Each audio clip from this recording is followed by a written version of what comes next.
Okay, we're good to go now. It looks like, oh, fun with all this. All right, welcome to Round Aretuza episode 2.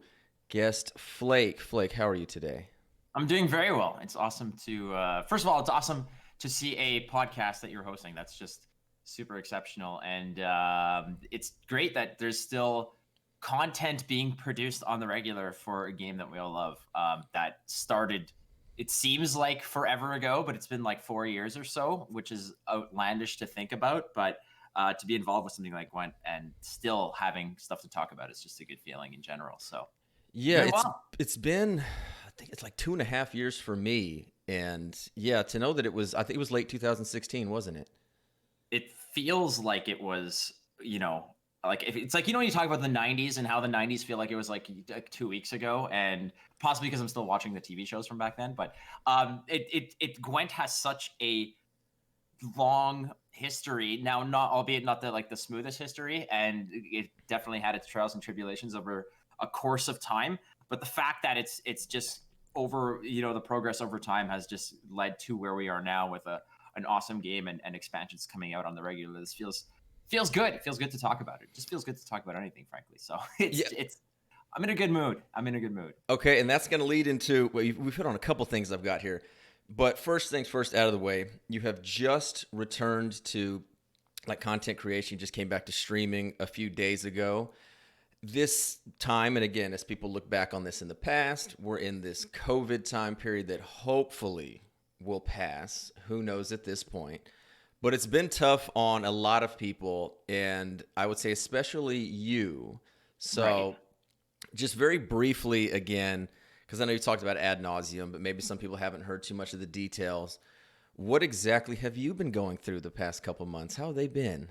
Well, the last couple of months have definitely been quite difficult. COVID aside, wasn't necessarily something particularly COVID related. Not to mention, I mean, I didn't get COVID, so that's not what it was. I know some people speculated that what it was. That's what it was. Essentially, one day it was June, the night of June 15th. I went to bed with a headache and like my hands feeling numb, and the next morning I woke up and the long story short is I woke up and I couldn't walk.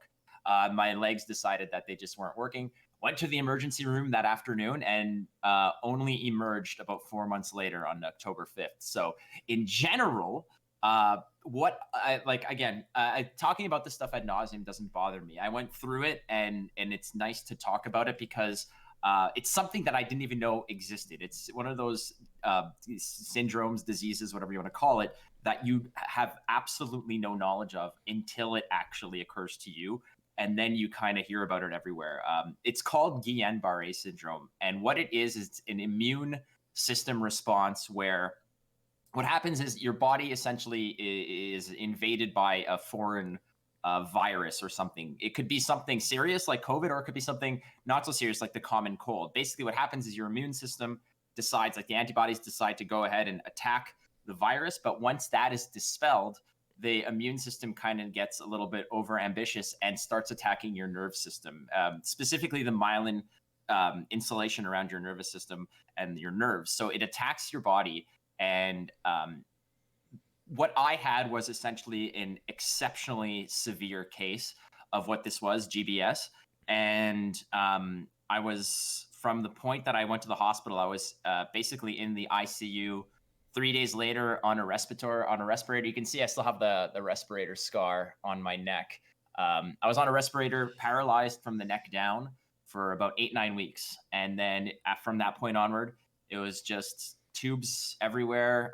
Couldn't walk, couldn't move, couldn't talk. You couldn't And move for 8 to 9 weeks, like below. correct. Oh my God. So it's when I say paralyzed, I don't mean that you have no sensation. It's actually the complete opposite. It's hypersensation. The way that I would describe it is if ever you kind of get a blister or a scab and you kind of pull the skin off of it, that fresh layer of skin, which is super hypersensitive, that's what it felt like across my entire body. Everything hurt. Like it was the worst excruciating pain that I've ever felt in my entire life. And it was essentially sustained for 8 to 9 weeks without any movement from my neck down. So you're a prisoner in your own mind. You're in excruciating pain and you're on a respirator. You can't eat, you can't drink, and you're on so much medication that you can call it good or you can call it bad, but there's a solid chunk of about 3 or 4 weeks that I do not recall at all. I'm telling you, opioid narcotic style painkillers they are a trip, my friend. They are definitely. You can see why people can get addicted to them, because it is literally the answer to all your problems at any given moment. It is that scary in terms of a fix all that they are. But that's what I went through, and I lost 50 pounds of muscle, and basically when you're not doing anything. And then once I was released from ICU, it was about 2 months of recovery and rehabilitation just to be able to stand up and walk. So that's where I'm at. October 5th, I was released from the hospital, and now I'm walking around, and we're back to normal. So get back to content creation. So my unexplained absence from the previous open, and spoiler alert, the future open that's happening, I will not be taking part in. But everything from that point onward, I'll be back to my normal self of annoying you all with 90s references and the like. So it's been a long journey, but I'm glad to be back. How much of the weight have you gained back? Oh man, that's the fun part, I will say, because as soon as literally the day that I was allowed to actually eat food, like the tube came out, they do what's called a swallow test, and where they literally feed you various different foods that are laced with a chemical that barium. It's laced with barium that they can see. So you're eating food next to this giant X-ray machine. So they're watching as you're eating, and it basically shows where the food is going, whether it's going in your windpipe, if it's going down the right tubes, etc. So you eat this disgusting food for about 20 minutes. And and right after that was once you pass that test, the dietitian comes in and she's basically says to me, she's like, okay, you've lost. I was down to about 140 pounds or so. From 120. I was about to 120 in the 120s. I was like 175 going in, and I was down into the 120s. And basically, she said, she's like, right now, your main objective is calories. Is just to consume as many calories as possible to put on weight, because you are essentially a skeleton. And it was frightening, in all honesty, because I went into the hospital feeling in decent shape, like exercising regularly and eating relatively right. But now I think I was weighed. I weighed myself when I left the hospital. I was up to about 140 something.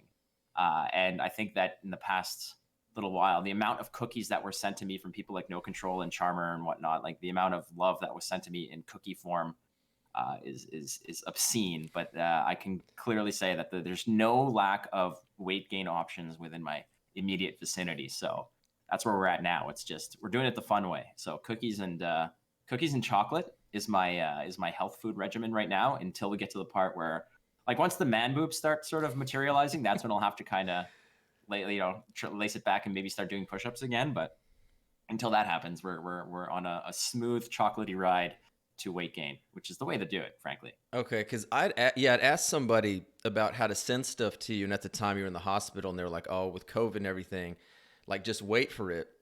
Because something I definitely want to send is some good Texas barbecue sauce. Oh dear goodness, yes, please. I will say this: a wise man by the name of Christo once told me that all food is just a vessel for barbecue sauce. Oh, And really? yes, and I am all about that. Barbecue sauce goes essentially on everything, frankly. So if I am all for good, real barbecue sauce, like the real deal. Okay. Yeah, well, I'll get that. I'll get that information, because sure, there's one thing. Now I'll say it, even at times with barbecue, I like a little bit of the sweet one, and I believe that's more of like a North Carolina kind of thing. But I know that there's like different ways of it. Is that Memphis or is that North Carolina? I don't know. Like I said, if it's not outside of Texas, it's like, what does it matter?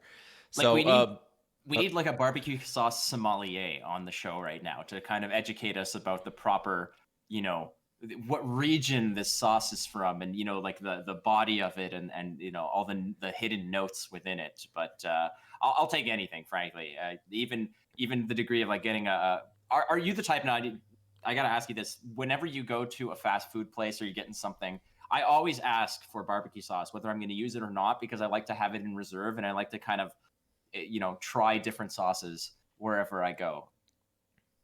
yeah, barbecue sauce is my thing. Yeah, for sure. If I get it, but usually I keep one like Stubbs is my favorite. It's this place out of Austin. That's my favorite to have on tap. But no, like there's usually McDonald's because when I get the drinking on the late night, all that it's like all right, DoorDash the McDonald's, and I just Yes. have it keep an extra a lot of barbecue sauce. So no, for sure that is 100% my go-to sauce. You said that was yours.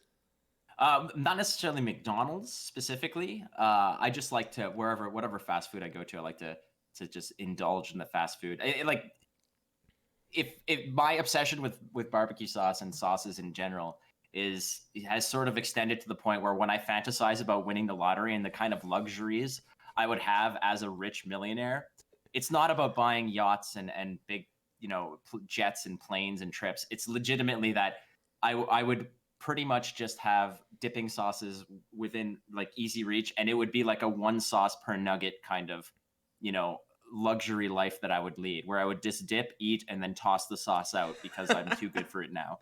That is my level of luxury. One and I'm done. a Yeah, I'd be a one and done kind of guy. And I know that like a dipping sauce is like 25 cents, if they even charge you, if the teenager behind the counter decides to actually press the button. But I'm just saying that down the line, when I finally get rich off Gwent, which is, we're almost there. That's where the where the money would go. It's gonna be into dipping sauces. How we Rich. got to this conversation, I don't know, but Hey, that's the gist of this show right here. Is it just goes wherever the hell it goes. Okay, so the rich off Gwent. What got you into Gwent? So there is a very direct answer. It's not like one of those convoluted answers. Frankly, the short answer is McBeard was the one who got me into it. McBeard and I, it's well documented. Him and I are very good friends. He's married to someone I consider practically my sister. I call him my brother-in-law because I've grown up being best friends with his wife since we were like 3 or 4 years old. She was my next door neighbor. I've grown up with her as my best friend forever, and we met. Him and I met while she basically had moved to Toronto, and I came to visit. And she's like, "Okay, I want you to meet this guy that I'm seeing, and I just want to get your opinion of him." So we went to a Blue Jays game. It was Blue Jays versus the Colorado Rockies. I remember, and because I didn't know who to root for, because I don't like the Blue Jays, but the Colorado Rockies are in the same division as the Dodgers, so I was kind of rooting for the Blue Jays to beat the Rockies. So essentially, we sat next to each other, and we both like baseball, so we're chatting about baseball, chatting about Blue Jays, and then he was talking. We started talking about Hearthstone. So after that night, I told him like, yeah, he's a great guy. I want to go visit them one day, and what turned into like a one of those, okay, a coffee, a drink, whatever.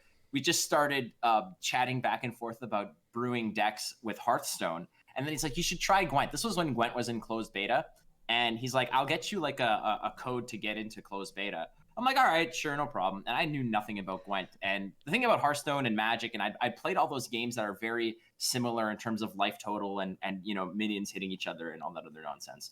And this game really did not click with me immediately. So I tried it, and I was like, I'm not sure. I don't quite understand it, and I'm not really sure how I like this style of game. And eventually, once you kind of get the hang of it the first time, like after you win your first round where you understand what you're doing and your strategies kind of get going. And I spoke to McBeard about it a lot, and he'd give me deck ideas, and he'd sort of give me a lot of advice, and that's how I got into it.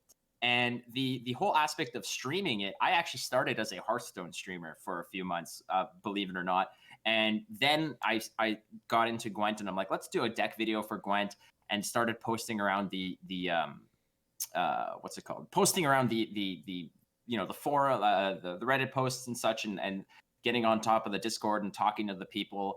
And that's basically how this whole obsession and this whole career path kind of materialized. Was McBeard, frankly, just casually mentioning that I should try this game that he was getting involved with. I didn't even know that he streamed it particularly, or that how intimately involved he was with it. I just said, I'm always into trying new stuff. And if it was another, layer of conversation that we could have that, delve deeper into our obsession with card games beyond like baseball and whatnot, I'm all for it. So that was basically the humble beginnings of where we are today, which is awesome, where him and I get to cast, the highest tier of Gwent tournaments together. And that's, To say it's a dream come true, it is frankly a dream come true because long time ago, when I started streaming it, it was basically, I remember telling him, I'm like, I'm gonna cast Gwent tournaments one day. Like that's what I'm gonna do. This is my path. And it took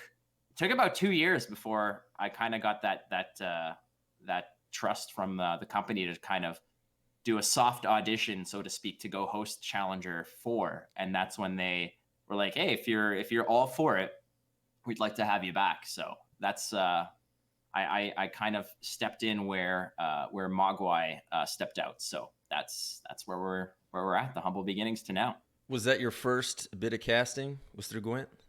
The first bit of actual play-by-play casting was in fact Gwent. I always threw myself down as a host personality, as more so a like the talk show host, the game show host, kind of that type of person. I honestly thought that I would never have what would make for a good caster. I always had confidence issues when it came down to being a good player.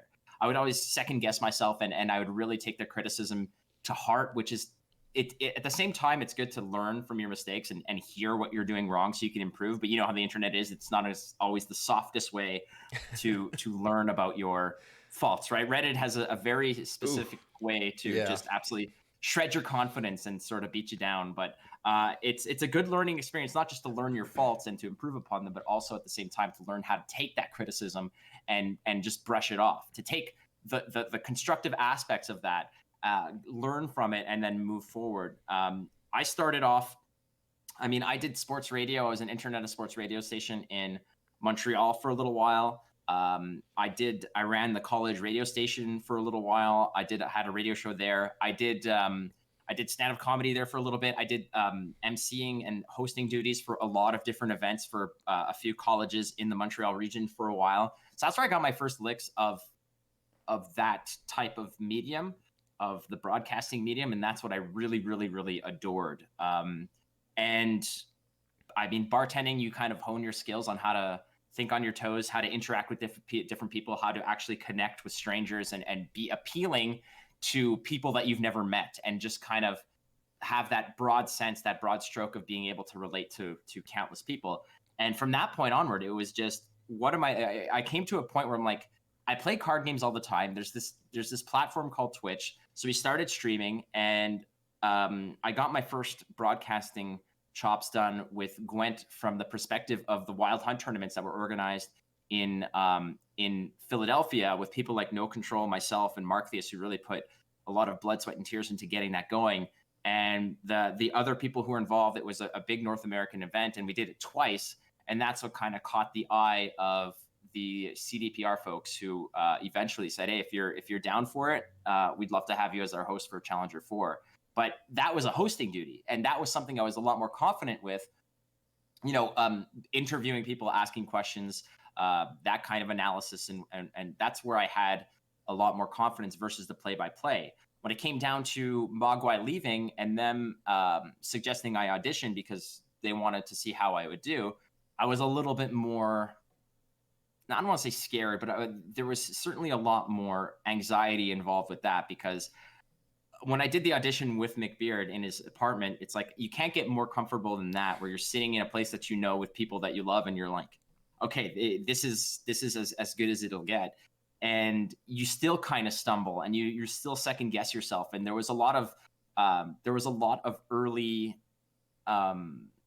not miscues, but there was a lot of, growing pains in terms of him and I finding our groove, and him and I, being able to gel the way we were, and finding my own voice versus his, because he intimidates the hell out of me. Like, the guy is the Gwent guy from day one, right? Like, he has been there and intimately involved. His podcast is God knows how many hundreds of episodes already, and he is the Gwent guy. And being there next to him, you almost feel like an imposter, and but eventually you sort of you go through it, and now it's great to see that the game is still super strong. It's still growing, and there's more tournaments, there's more players, there's more expansions.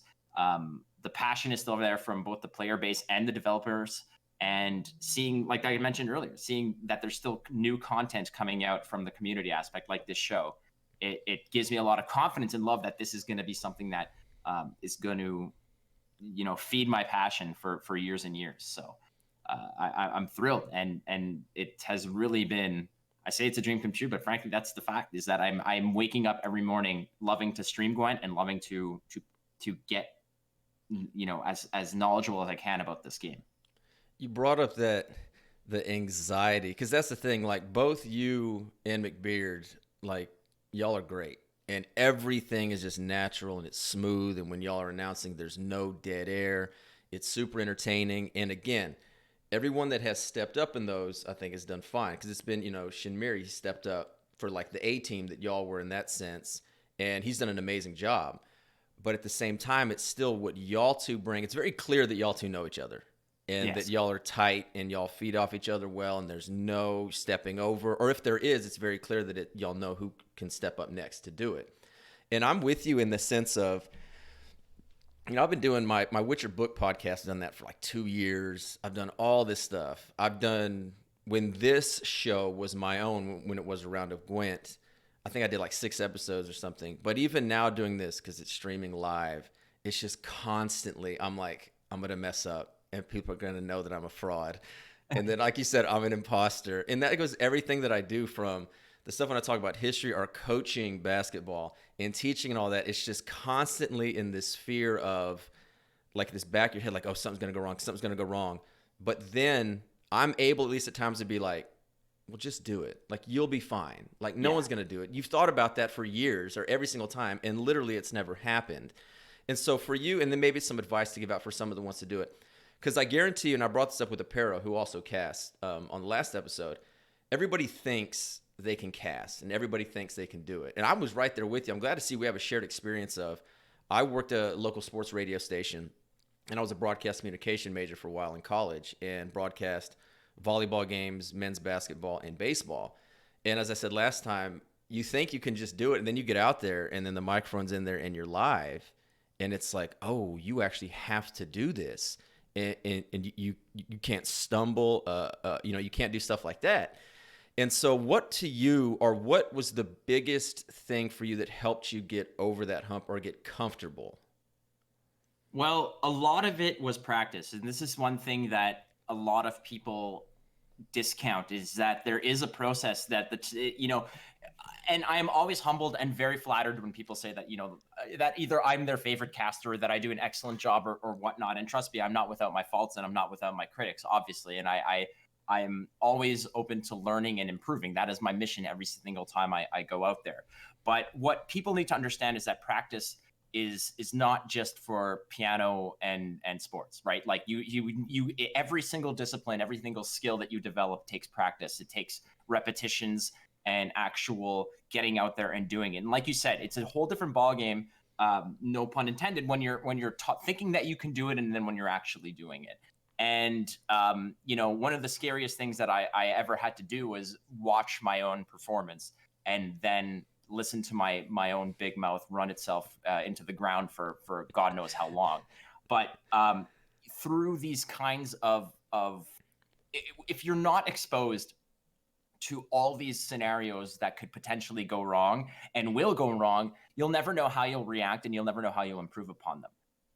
So for all those who are out there who want to be broadcasters, who want to get into it, Twitch, first of all, is probably the best way to go ahead and just get that repetition and get comfortable in front of a camera and speaking to nobody but everybody at the same time. And that's something, when people ask me about just general streaming advice, is I tell them that whether you're broadcasting to one person or 1,000 people, you need to be the exact same person for the most part.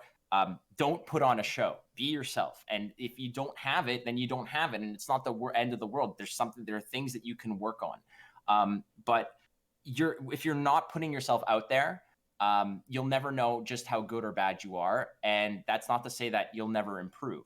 But when you're out there and the scenarios roll around, like filling dead air or interviewing somebody that really has one-word answers and is incredibly boring, and I've done that, and it is excruciating, and it is really bad. And then you hear in your ear that you need to kill another 10 minutes because there's a connection issue, and that 10 minutes becomes 40 minutes, and then you're literally picking out of a hat of what kind of nonsense that you could talk about. One of my broadcasting idols is Vin Scully, because Vin Scully takes a 4 or 5 hour baseball game and broadcasts it by himself without a color man. Now he's retired and such. He's a legend of broadcasting. Obviously, he's for those who don't know, Vin Scully was the longtime play-by-play announcer for the LA Dodgers. But whereas most broadcasting teams, the vast majority of broadcasting teams are 2 and sometimes 3 people, he did it by himself. And for those who have watched baseball and think it's boring, imagine having to fill that time with interesting facts 162 times a year, plus playoffs. That is why he is the absolute GOAT, because he can go ahead and fill that time with interesting facts that you want to know. So that's why I always come prepared. I come prepared by talking to the players. I come prepared by learning the decks, by learning their weaknesses, by learning the past history of the players on ladder, their head-to-head and such. Because when something does mess up, you want to be able to reach into your bag and pull out something that can keep the listener entertained. And that's where the repetition, the practice, and all that comes in. Because if you're not out there exposed to it, you'll never know how you'll react to it, and you'll never know how to improve upon it from that point onward. So I feel like it's important for those who want to get to doing this kind of job is go do it, because it's for one thing to want to do it, and there's another thing to actually put your money in your mouth where your mouth is and go out and actually get it done. It's intimidating, but it's like everything else. I didn't just wake up one day and was asked to broadcast. I didn't wake up one day and became a good caster. I was a bad caster. I was a bad streamer. I was everything terrible. But like everything else, you work at it, you improve, and you refine your craft. And if you want it, I've always said this. I've said this since day one. Hard work pays off. Do it the right way. Don't do anything at someone else's expense, because it's going to come back to haunt you. You don't want to rise above others by stepping over on their backs. You want to, rising tide raises all ships kind of thing. So do it that way, and that's the best. But do it. Like I can't stress it enough. Go out and do it. And start small and work your way up. I'm glad you hit on, because it's the same thing that Aparo hit on there. Was like, you have to do it. You have to practice it, and whatever that is. And the thing about casting too is, especially something like Gwent, you can literally do it at any time. You can pull up somebody's stream, mute it, record yourself, casting, doing all that. And that's what it is. And another thing I'm glad you said there was, because it's something I do here, is, like you said, it's always thinking ahead. There's always something you have to have. And that's constantly, like right now when I ask a question and y'all are speaking, I have to pay attention to what y'all are saying to maybe hit on and go there, but also have something next. And again, I'm, an American, so I have to use like the gun analogy. You have one in the chamber. The next one in the chamber's lined up. It has to be ready. And so I'm glad you said that there, because that's exactly what I want. If anybody out there is listening and wants to do it, it's like you said there, you got to do it. It's the hard work. You have to put in the grunt work to really get going. And it's not something that you just think about when, like, a week before it occurs. There's a reason why I stream this game every day and that I play it every day, is because I want to be one of the best. Because when I'm casting the actual best, you want to be somewhere within their stratosphere to understand their lines of play, so that you can go ahead and see what that suspicious play is that they're doing, to see kind of their mindset of where they're going. And that's why we have these top, like, 4,000 IQ analysts, guys like Shinmiri, who can see those plays, who can actually find the outs when you as a caster might not think that they exist. And I make it my mission to hit pro rank at least whenever there's a tournament that month that I'm going to be casting. Basically, the last 4 or 5 months that I've played the game, I've hit pro rank, and just because it's a way to stay prepared. It's like training in the off season, so to speak. But when it's game time, when you're out there and it's important, when you're in Warsaw for preparing for this, it's not like we show up, we get completely sauced for 3 or 4 days, go to rehearsal on Friday and stroll in half an hour before game time to go ahead and just name the cards that are being played out of a hand. No, we, like McBee and I, we wake up, we get breakfast, we look at the names of we look at all the deck lists. We pull out all the interesting information. We think about what's going on, and then we actually sit down one-on-one with the players themselves in private, and we grill them. We give them like like these 20 to 30 minute, interrogation sessions of why did you do this? Like, what do you think you're going to get away with this? Why did you play this when this can blah, blah, blah, blah, blah. And we keep all that information secret so that, when we are there and you're saying like you have one in the chamber, it's like when that play arises, you're prepared, because 90% of the stuff that we prepare, we probably don't use. But that 10% that you are using seems like you're just like, you're spot on. Because the thing about it is that if you're not one of the best, or if you're not prepared, you've got thousands of people in Twitch chat that are completely ready to just burn you in effigy by making a 1-point error. That's the way it goes. And me personally, by being in pro rank or being in that spot, like for instance, when I went to the previous open, I think it was open number 8. That open, was it open 8 or open 1? Open 1, whatever the first one of season 2 was that we did from home. Yeah, I think that when that particular season started, or when that tournament occurred, I was in like the top 300 of pro rank or something like that. So then when people come out and call you out on this shit, pardon my language, I don't know if that's that kind of show. When people call you out on that, fine. Okay, when people call you out on that stuff, you can confidently roll the dice and say, I'm better than you.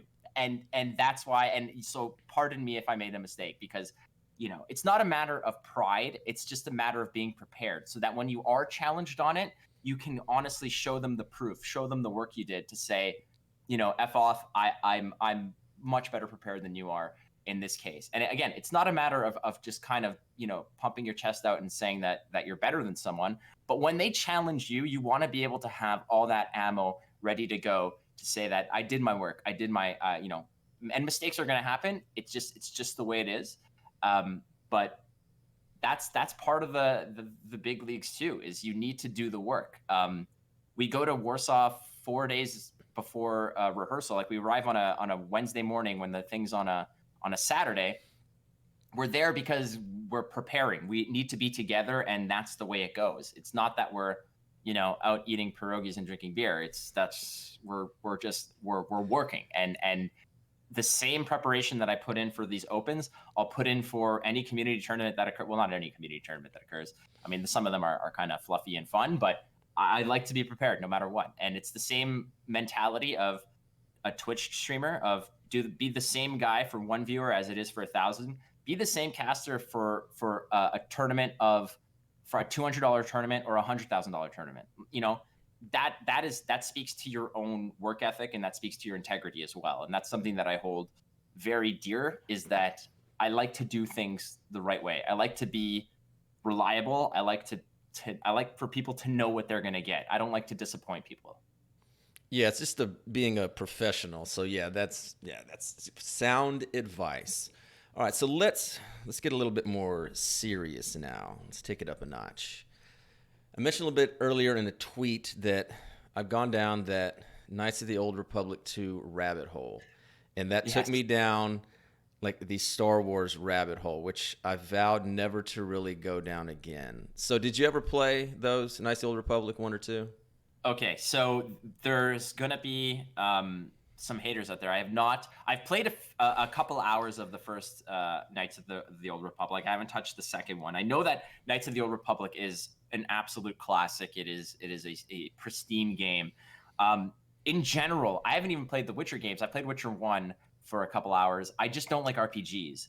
And it's not because they're bad. It's just that I do not have the kind of attention span to unfold a story where I have to work for the story. I'd rather watch a movie in that regard. Plus, there's too much of my competitive juices that are constantly flowing, where playing a game like a one-player game like that, if I'm not comparing a score or beating someone or improving or using my mind to sort of figure out these puzzles, then I feel like it's not that it's time wasted, but I feel like there's a lacking aspect to it. And there's so many excellent one-player games out there, like Spider-Man, like these Star Wars games, like the Witcher series. I think I might give Cyberpunk a go, but I mean, when it comes to Star Wars, it's like I played Battlefront. I've played the old school RTSs that existed like for PC, like the Age of Empires kind of reskin that they had back in the day. I played those. I've played like the space shooter, like an X-wing versus TIE fighter Okay, you is played one TIE of the Fighter. movies. Did you ever play Dark Oh, Forces? I've played Dark Okay. Forces. Absolutely, I've played Dark Forces. I used to play Shadows of the Empire in the N64, like back in the day. To me was the pinnacle of like gaming technology. It was like GoldenEye, Star Fox, and that. I was like, these are phenomenal. Like they're Gaming will amazing. never get better than that.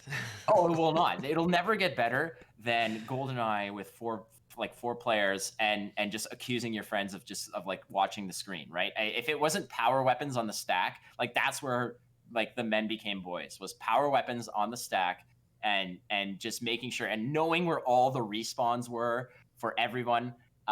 And little sidetrack story for this is that once you learn the sequence of where the respawns happen, you drop the proximity mines in those spots, so you get the one kill. They'll spawn where the proximity mines are, spawn where the proximity. So it's like a 4 in a row, easy peasy kill streak that you get going on there. But That's I mean, GoldenEye? that's GoldenEye, yeah. Now, Okay. if ever you bust out that game today, the frame rate is absolutely Oh, atrocious. no. It's on. I never had a Nintendo 64. So there's my, like, I never really played GoldenEye because a friend Oh had it. god, Well, every time I'd go over to my friend's house, they'd be like, oh, let's play GoldenEye. Well, they all have it, and I didn't have it. So they, like you said there, they would just murk me left and right. I'm like, this game sucks. I don't like this. I'm yeah. terrible at it. No, it was definitely a humbling experience that everyone thought that they were the tits at that game, but when in reality you meet that one guy that would just absolutely destroy people. I think that when I was in my high school, they had a tournament like that. And I'm like, I'm going to join and I'm just going to be Yeah. awesome at it. And I was like watching one guy just like smoke the entire. I'm like, how is it? This guy's like, I'm like, well, obviously he's 15 years old. Of course, I'm only like 13, like back when age mattered at these kinds of things. But that experience and Shadows of the Empire, those kinds of games. But Star Wars rabbit holes are I would just burrow myself into those rabbit holes and just exist there at all times. Like like there's the Mandalorian coming out, and I don't even want to think about the sequel trilogy, which in my opinion was complete ass garbage. But man, it's just like there's so much good Star Wars stuff that exists and that continuously exists. um for every good one there's a bad one, but at the same time, like the Mandalorian cleansing the palate for what was, in my opinion, a very shaky sequel trilogy. I'm like, it's just nice to know that you can still rely on good quality Star Wars stuff coming out. Okay, that's a good thing to get into because there's so much about it. And with the sequel trilogy, we don't need to get into it. You just gave your opinion, and I'll give mine very quickly. Okay. The first one, when it came out, The Force Awakens, maybe I wasn't quite as jaded on everything, but when that came out, I saw it like at 10 in the morning on release day in an almost empty theater, and it was almost like the happiest that I had been. It hit the nostalgic, and I get it. It's basically a remake of A New Hope. Everybody knows that. Everybody said that. I'm not, it's talking about beating a dead horse. That's what it is. But I didn't care because it was fun. It was entertaining, and I'm not gonna lie. That came out like 2015, right? Was that what it was? Something like that? Yeah, Okay. it was 2015. Yeah. Okay. I'm 31 years old. I'm 31 years old, and I'm telling you, when like Han came out and Oh, him and Chewie came out, I'm not gonna lie, I like choked up and almost had that, that nostalgic cheer, and I can feel that coming on now. And everything about that was like, this is what I love about movies. As much as I love things like Knights of the Old Republic 2, which again gets into a lot of like gray Jedi and philosophy and all of that. mhm. At the time, I'm like, okay, Star Wars is a goddamn kids movie. It's about laser swords. It's not that deep. It's not supposed to be that deep. Right. And I was so entertained. And then like The Last Jedi comes out, and that, you want to talk about polarizing. I understand. Understand what The Last Jedi was going for.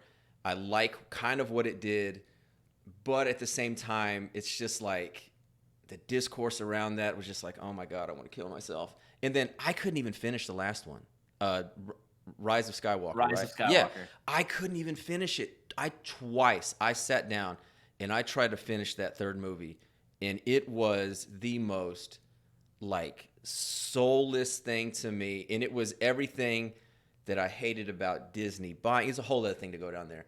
I couldn't finish it. I think I turned it off when was it when Chewie died or got blown up? And I'm thinking like these characters actually, I don't know. So that's to get in there, but we don't need to go down there. We can say positive. You brought up the Mandalorian. Right. And the Mandalorian is universally beloved. And I'm genuinely curious why people like it so much. So to you, why did that hit the spot for you?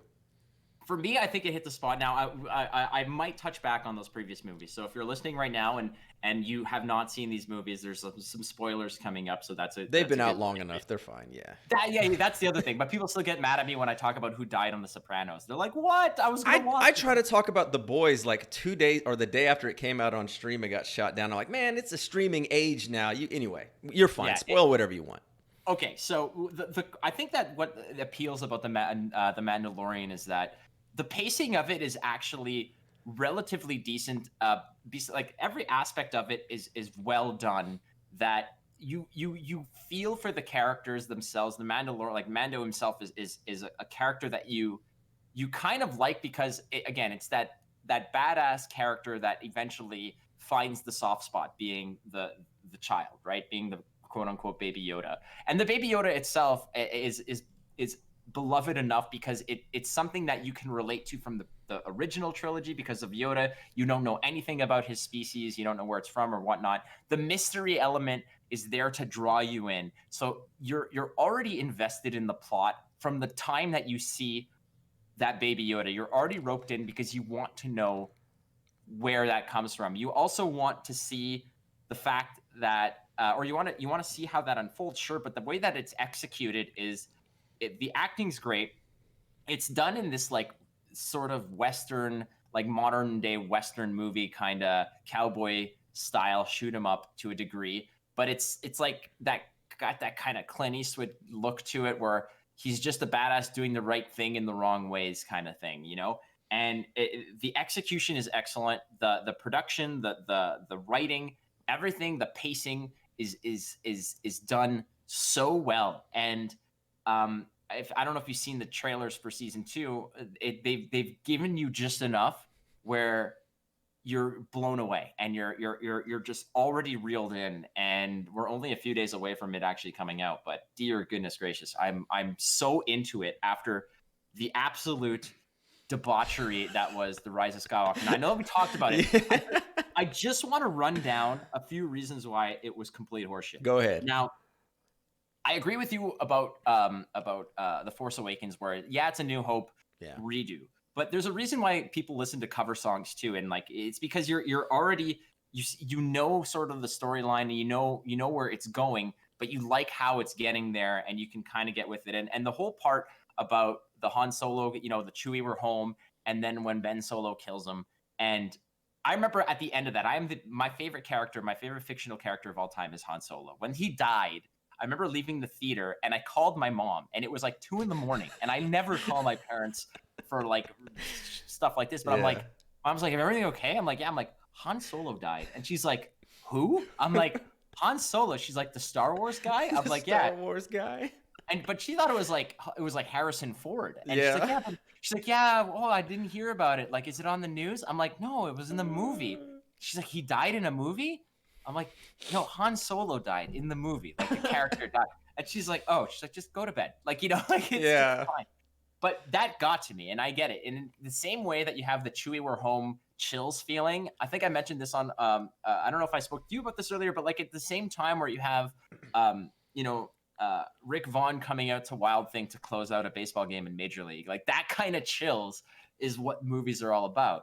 And the reason why Rise of Skywalker is complete horseshit is because not just because episodes 7, 8, 9 were a disjointed, like fuck you letter from J.J. Abrams to Rian Johnson back to J.J. Abrams. It really was. It's literally a fuck you back and forth. It really was. It is a $500 million fuck you back and forth to each other. But the reason why Rise of Skywalker was bad is multiple reasons. Number one, there's so much shit that it doesn't clear up. For instance, when Maz Kanata gives the lightsaber to Rey, and she's like, "Where did you get this?" And she says, "This is something we'll talk about another time." Do they talk about it? No. When Maz Kanata looks at Finn and says, you're the son of somebody, or you are this, like, you're from you're the son of someone important or whatever, and and whatnot. Do we find out who that is? No. Now, the other thing here is that the entire time throughout the Rise of Skywalker, you have Princess Leia and all these people telling Rey to not be afraid of who she is, that who she is does not define her destiny, because obviously she's a Palpatine and she's afraid that if she goes down the path that she's going to turn to the dark side, yada, yada, yada, yada, yada. So what happens? The entire fucking movie, they're telling her, and Princess Leia is telling her, don't be afraid of who you are. Ben Solo, don't be afraid of who you are. You are who you are. Don't, blah, blah, blah. Luke Skywalker, don't be afraid of who you are. And at the end of the fucking movie, when that random stranger says, Rey, what's your last name? Instead of saying Palpatine to fucking, stick with that theme of you are who you are. And she says, my name is Rey Skywalker. And then in the background, you have Luke and Leia being like, yeah, that's exactly what we told her. Fuck you. No, it's not. That's one thing. The Emperor randomly coming out of nowhere to have this clone army bullshit of the Last Order or the New Order or the freaking NWO or whatever the hell they want to call themselves. NWO Wolfpack 2.0. Exactly. Wolfpack 2.0 coming out. Apparently 2 lightsabers is enough to destroy the most powerful Sith Lord of all time. They didn't touch upon anything of like the old Jedi coming back. Like when there were all those old Sith ghosts coming in, wouldn't it be fucking amazing if all like the old Jedi appeared to fight off the Sith ghosts while she's dueling Palpatine? Wouldn't that been awesome as well? Wouldn't it have been cool if the whole point of Ben Solo going from dark side to light side and then immediately fucking dying, like this entire 3-movie arc of one of the more intriguing characters of that trilogy, he spends the entire time fighting the dark side, trying to impress his grandfather, all this other bullshit. What happens? Oh, I don't know. He turns to the light side and then dies immediately. So you don't even, there's no payoff. It's like, oh, and then he comes back and they kiss. What the? They kiss? Why? Why do they kiss? There's no point. This is just a few of the random things that fucking just drive me crazy. Like Finn. Finn has this really cool arc where that's building up. And if we look past the fact that Captain Phasma dies in a giant fire for no fucking reason in the second movie or in The Last Jedi, that really, you think that there'd be some type of, I don't know, character progression with that cool ass character with the wicked cool chrome armor. But then you have Finn, like, you'd think that maybe he had something to do with leading a stormtrooper rebellion, and the entire time where his whole story starts with him not wanting the random violence of these strangers. So how does that end of him and this, like, not pacifist, but this freedom fighting warrior? What does he do? He goes and slaughters all the fucking, as many stormtroopers as possible. Like, is that that's what happened? Yes. So on horseback, on the back of a Star Destroyer is what it is. Not even in any type of ship. They're on horses. Wait, what? Or whatever Star Wars horses are, shooting through like this like myriad of stormtroopers and stuff, just like blindly. And then that's it. Nothing happens. Wait, what do you mean on horses on a Star Destroyer? Okay, like a crashed one? No, they're rising through the atmosphere, so there's still like oxygen and air, but they land like a dropship, and they're on horses. Like they're on these horses, like. Rather than leading or trying to rally the stormtroopers and having some type of ending to that arc of Finn, because they didn't allow him to die in The Last Jedi to save save the rebels from the attack on Krayt, on the base on Krayt. No, what happens is they save him and then do nothing with him. And oh my God, it's just driving me absolutely insane. Okay, we got to move on. I'm glad that he really spoke out like against Disney, because like I said, I didn't finish the movies, but I wanted to see like how it ended. And I did know, or I don't know if I saw the last part or if I just read when she said that I'm Rey Skywalker. And I just was like, okay. Then I had to look and be like, wait, was she really Palpatine? But when you hit on there, and this kind of goes to The Mandalorian. And the biggest thing that I loved about, or what should have been about the sequel trilogies, was that Rey was a nobody. And then like The Last Jedi really took that and was like, yeah, she's a nobody. All this force, because the least interesting thing to me about Star Wars has always been like the Jedi. When it's just Jedi good, Sith bad. And it's this dichotomy of good versus evil. That is boring to me. Like I get it, these movies came out in the 70s. George Lucas had done this throughout the 60s and 70s and all that. Like, I get that. But it's to the point now where it's like, man, I'm kind of over that. In the same way I'm kind of over this like nobody who actually is a somebody because they're special, like the Harry Potter, what Ray ended up becoming. And that kind of, it's just like, yes, it's, Game of Thrones is another one. It's like, no, Jon Snow's not just a bastard. He's supposed to be king. And it's just like, my God, can we not just have like normal people do it? So that's it. We can bury that. Going back to The Mandalorian. Yes. So The Mandalorian, I got really into writing. I quit my job when I was coaching college and spent like a year and a half like just writing scripts. Lived in LA for like 2 to 3 weeks. Met with people out there, people who were like staff writers on shows. I've written like a dozen scripts, and so I've really looked into like screenwriting and storytelling in that aspect. And The Mandalorian is the single most basic show I've ever seen. And without question, I can say the most basic show that I've seen in the last like 20 years, or since at least Prestige TV came out with The Sopranos like 20 years ago. Right. But the golden age. Yeah, the golden age and all that. But that's kind of what I wanted. And there were episodes of The Mandalorian where there's like 2 or 3 named characters and like 2 or 3 spoken parts. And my fiance, Lindsay, she has literally only seen Rogue One for Star Wars. And I'm which like, is a good movie, which is an excellent movie. I love it. It might be my favorite Star Wars like thing because of what it does and all that, because of what they did with it. They made a war movie and all that. But we can put a pin in that one.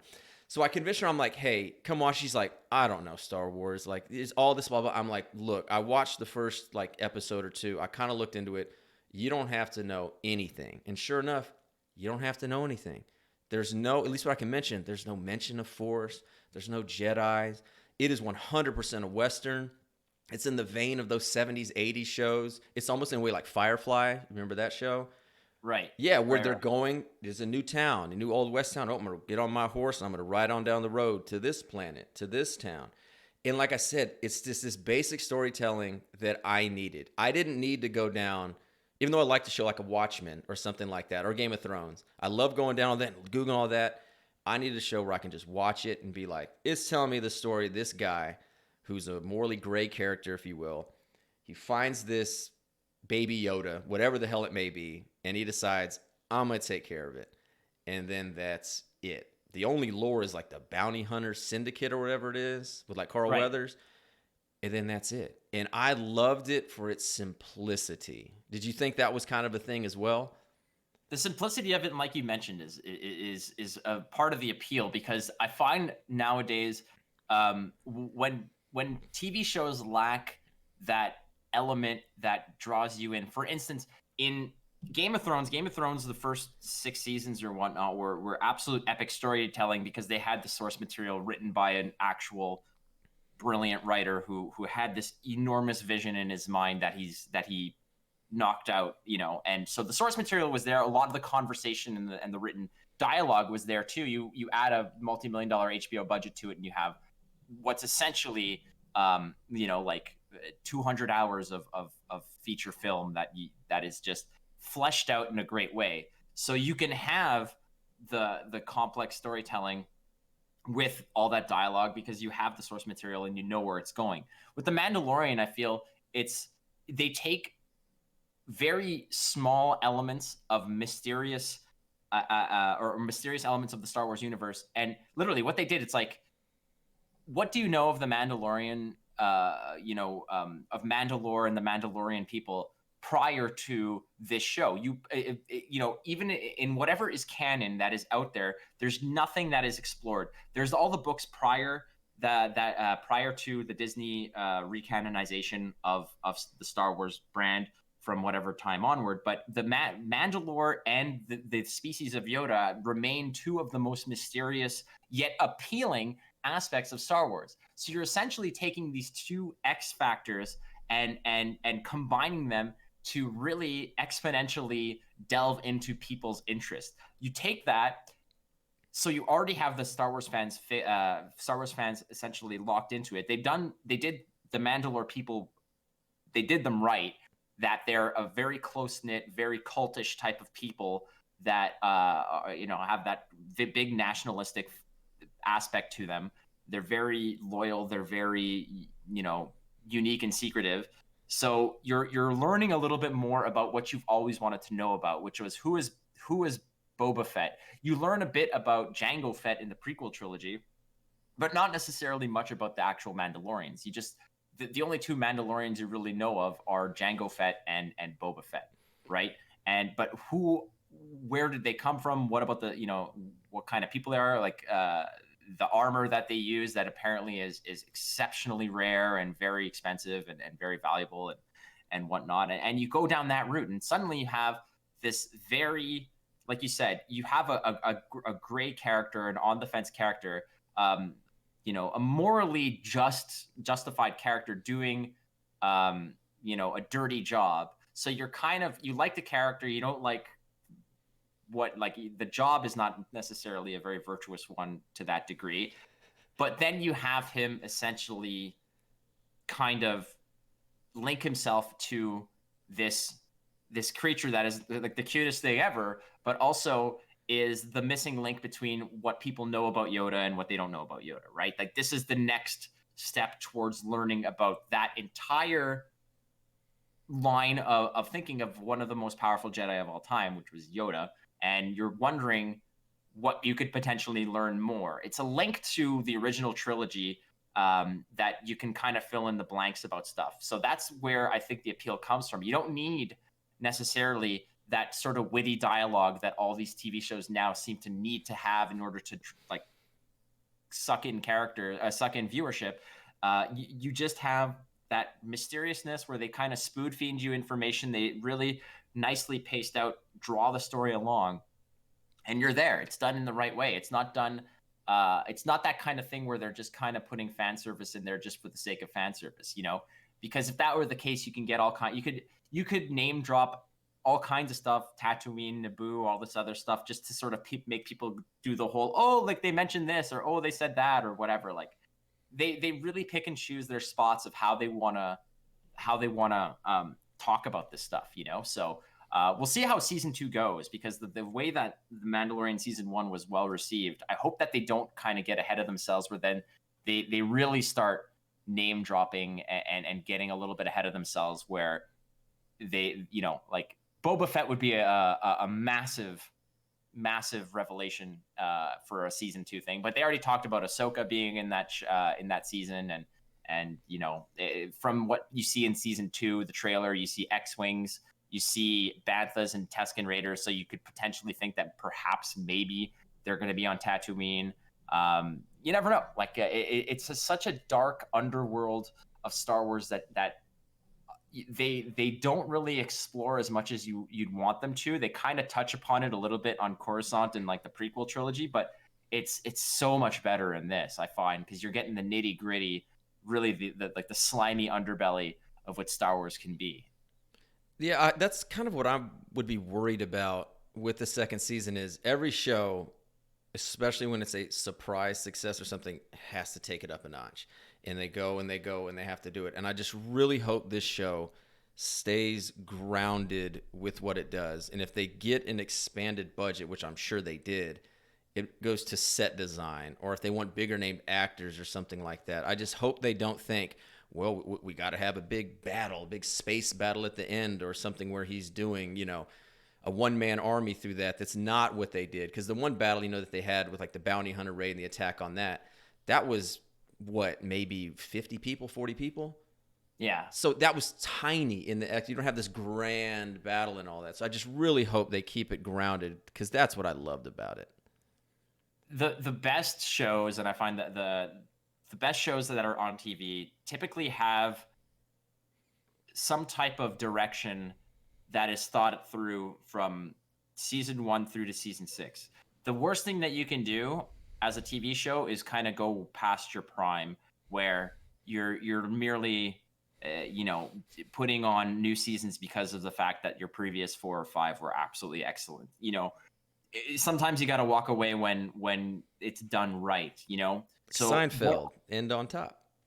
It's exactly end on top. Don't pull a Dexter or a Simpsons and have 31 or 32 seasons of where legitimately maybe 21 of them are forgettable, right? So frankly, I think that someone like Jon Favreau and Dave Filoni, who are running the show for Star Wars, or for at least for this, you kind of wonder how the sequel trilogy would have been had they been at the helm of that as well. But frankly, I'm totally okay with having the Mandalorian as something to look forward to for years to come. I just hope that they have it planned out from season 1 through season 6, so to speak, where they're not like that whole arc is planned out.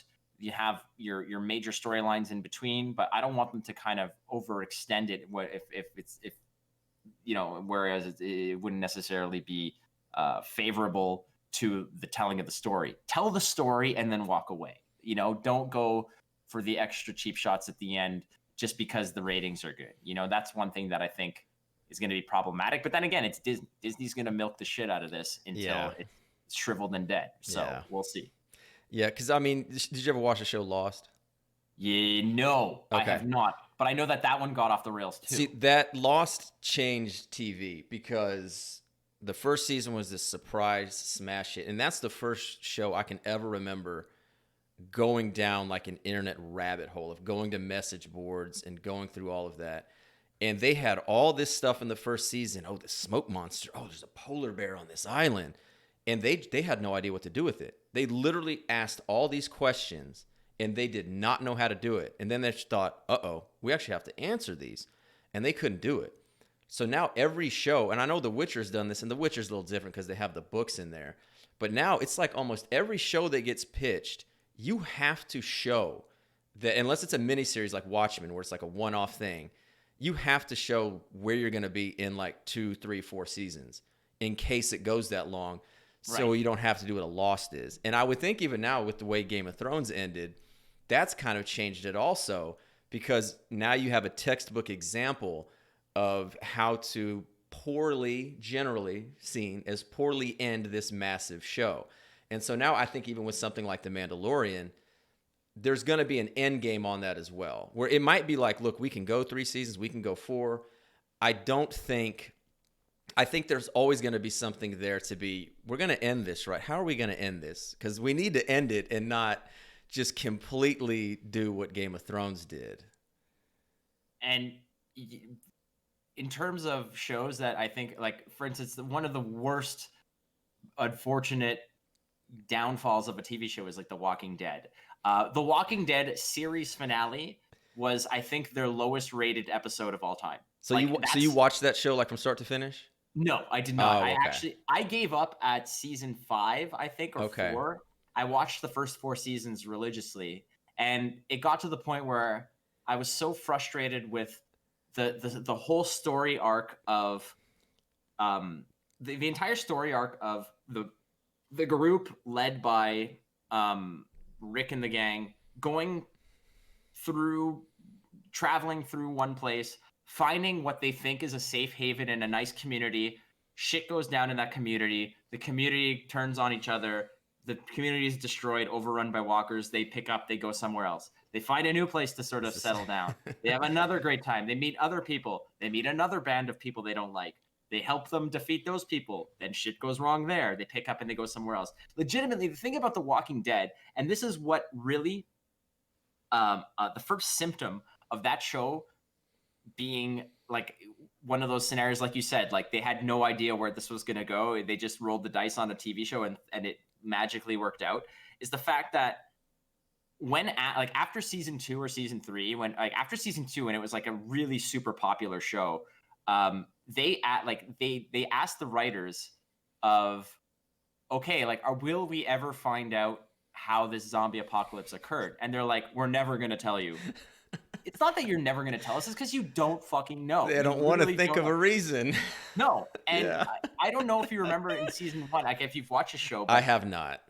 Okay. So in the first season, they would sort of leave these little breadcrumbs about what was occurring or like to this bigger picture, where there would be one episode where you'd see somebody before they die whisper something into Rick's ear, and Rick is like, oh my God. And they're like, what did he say? And then just as he's about to give you the information, like zombies come in and you don't find out. Exactly. And like they tease this secret information. And then at the end of the season, you find out, it's like, okay, what was that thing that he found out? It's like, oh, they found out that everybody has the disease, that it's not just walkers that give it to you, that everybody is infected, and when you die, you come back. So that was a big revelation. It's like, oh my God. And then season 2 occurs, and it's like, okay, you find out a few more little tidbits, but then it's like, then it became that there were not like they were trying to make their way. I forgot where they were going to, like Atlanta or somewhere, because they thought that there was like a base there, or they thought that they were on their way somewhere. But then they got sidetracked. They never returned to any of the previous shit that they kind of tell you about. And you're like, why am I watching this anymore? Like, what's the end game here? It's legitimately just this band of fucking like, you know, like malcontents that are going around and killing people, and they're still feeling bad about killing people. You have been killing people for 10 fucking years. Why are you still feeling bad about it? Oh, you know? man. And I can't. But I you just bailed, though, you said, in like season 4? Yes, legitimately. Okay. When the season started, and it's like, oh, okay, they found a new community to fucking shack up with, and they're already sort of planting the seeds of dissension within that group. It's like, I've seen this storyline. I have seen it. And that's why when they actually came out and showed the ratings for the final season, the last episode was the worst rated episode and the least amount of viewers out of the entire season. It's the last episode. You think that people would actually tune into that? Crazy. Nobody gave a shit. Nobody cared. Nobody cared. It was the worst viewed episode out of all of them. And that kind of gives me a little bit of solace to know that I did not stick with this, that I actually cut bait on this fucking thing well before it was not just off the rails, but a burning carcass of TV excrement. That is exactly what I did with Lost, where the first season was unbelievable. The best TV at the time that I'd seen, because I hadn't really watched Sopranos yet, and I was probably too young. Well, I guess I was 20, maybe I wasn't that young, to appreciate that in that aspect. But the second season of Lost was, hey man, we had a huge hit show. There was no real streaming like it was today. It was, let's get everybody caught up. So the second season just tread water. And I'm like, okay, that's fine. All right, third season, let's go. In the third season, they kept introducing new things, and nothing was going forward. And at the beginning of that third season, I was like, I'm out, and I'll see what this decision is like. And judging by the reception of the rest of Lost, I am so glad that I jumped ship when there was still like a rowboat there. Because the people that stayed with it, unless you just were obsessed with it, I have not met anybody that wasn't at least disappointed by the end, with a lot of it being that was a complete waste of whatever, 5-6 seasons or whatever. So I'm glad to see that you jumped ship the same way that I did there. I had been burned by like sticking with shows like Dexter. Which did you just see? Did they just re-announce another season? They announced that they're revisiting it, but with the original showrunner, like during their good seasons. Oh, okay. Because Dexter in its final season was an absolute just terrible. The Dexter in itself as a concept, if that show exists for more than 3 seasons, you have to then assume that all the characters in there are exceptionally stupid, because you have somebody who is constantly murdering people. You're within the freaking, the Miami police detective, forensics department or whatnot. You're existing within that environment. I've watched enough CSI New York to know that all you need is a fucking eyelash, and they could pin you to any murder from now all the way back to God knows when. Like, the fact that they did not suspect or catch this guy after season 4 is mind-boggling. So I watched all that, and I got burned at the end. So when I started to see that the ship was taking on water for The Walking Dead, I just pulled the plug, and I was like, you know what? I'll read a synopsis at the end of the season. If it gets interesting again, I'll jump back in. And every season that ends up, I would go through the synopsis, and I'm like, this is the same shit. This is the same shit, except this guy is missing a hand now. Like, who gives a fuck? The first season was excellent. The second season was good. Everything beyond that was like, why are we dealing with this stuff? Was John Lithgow played like a serial killer in it, right? In Dexter, yes. In Dexter, he played a serial killer, and the Trinity Killer, where he'd kill people in the same way in succession. So like, one would always be like a drowning, or one would always be like pushed from a height, and the other one would always be from, like, I don't know, a stab wound or something. And it would always be in that succession. And that season ended in a really awesome way. And Okay. John Lithgow, like if you don't know John Lithgow, he played Dick on Third Rock from the Yeah. Sun. That's another '90s reference that some people might not get, but that was an underrated sitcom. Third Rock from the Sun, excellent show. That But John show. Okay, I'm trying. God, we're going long, and I kept trying to wrap it up. Now we got into the '90s because I was like, we didn't even talk about the '90s. Oh, listen. We can always wrap up. We can always pick this up at another time. No, we're good. Third Rock from the Sun. Those are the truest of all the things you've said today, and all the things I've agreed with you with. Third Rock from the Sun, primarily because of John Lithgow, is absolutely hysterical. He is. And I'm sure that show holds up. I don't ever hear about it. Like, that's never in, like, reruns. Is that even being rerun anywhere? I don't think it's playing anywhere. It's not like that kind of Friends/Seinfeld syndication where you see it all the time. Like Cheers is still on TV to this day, which is obscene. But boomers again, are still alive. Yeah, If well, they're boomers still are watching alive, it, right? they're gonna watch some Cheers. But have you ever, like, for instance, TV shows like Third Rock from the Sun, The Drew Carey Show, and have you ever seen News Radio? These are all like top-notch Phil sitcoms. Hartman. Oh, Phil Hartman. That breaks my heart. Phil Hartman. You know, do you know the story behind Andy Dick and Phil Hartman's death? Was it recording the next episode, like the tribute? Was it something like that? Okay. So the reason why Andy Dick is a piece of shit, not just because he's a piece of shit, but because the reason why he was like essentially completely blackballed from like the Hollywood comedy scene is because Phil Hartman's wife was a recovering cocaine addict. Oh yeah, and, yeah. Okay. Yeah, and Andy Dick essentially at a Christmas party gave his wife cocaine, so she went off the rails again, and in a cocaine induced freaking dementia, ended up shooting and killing Phil Hartman. So, and when that came out, people like John Lithgow and all of that comedy, like Phil Hartman was an absolute like star of comedy and character like character actor of like that time. Like, so the whole set, like once you're a Saturday Night Live legend, like you are essentially enshrined in the comedy circles for all time. And people like John Lithgow heard about this and ended up beating the crap out of Andy Dick at a comedy club. Yeah, and don't we all want to? Yeah, that's why like you don't see him anywhere anymore. Like besides, I think he actually got caught doing coke and masturbating on Twitch. That is a true story. Jesus. Yeah, yes. He was drugged out. Like he was like it was a running joke on sitcoms that like Andy Dick was going to go to these LA clubs and just be coked out of his mind. That's the Andy Dick that we all know and love. Although he was pretty good on news radio, but I mean that's the same reason why people like Joe Rogan absolutely despise Andy Dick. Yeah. Like, not just because he's a douchebag, because of what he. I'd forgotten that he was a supplier, if you will, because and again I think you're a little bit younger than me. You're like early 30s. I'm 34. Yeah. 34. Okay, so 2 years. I'm 36, and that's one thing where everybody's gonna think what they watched in their adolescence is the funniest. Like people who are now in their early 20s or late teens or something like that probably look at this time. And younger people now are like, oh no, The Simpsons is great. Those old Simpsons. Oh, how can you watch that old stuff?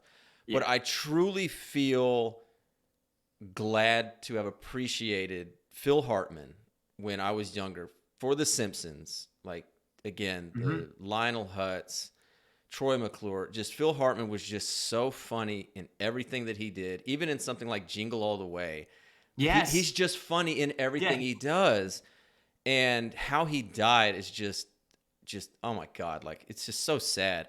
And then the other one is Chris Farley. I was just about to say these tragedies of these comedians who are victims of that. It seems like all like John Candy is another legend that died in like a really, I don't want to say bad circumstances. I mean, he was an overweight guy, but I'm pretty sure there was drugs related with that too. But I mean, all these legends of their time: Chris Farley, Phil Hartman, John Candy. Like, imagine where they'd be. Like, they'd still be making movies today, and they'd still be excellent. Like, I look at, and I wonder, and it goes for everything. You know, people older than us, the Gen Xers would say John Belushi. You know, that was their like Chris Farley in that sense. Yes.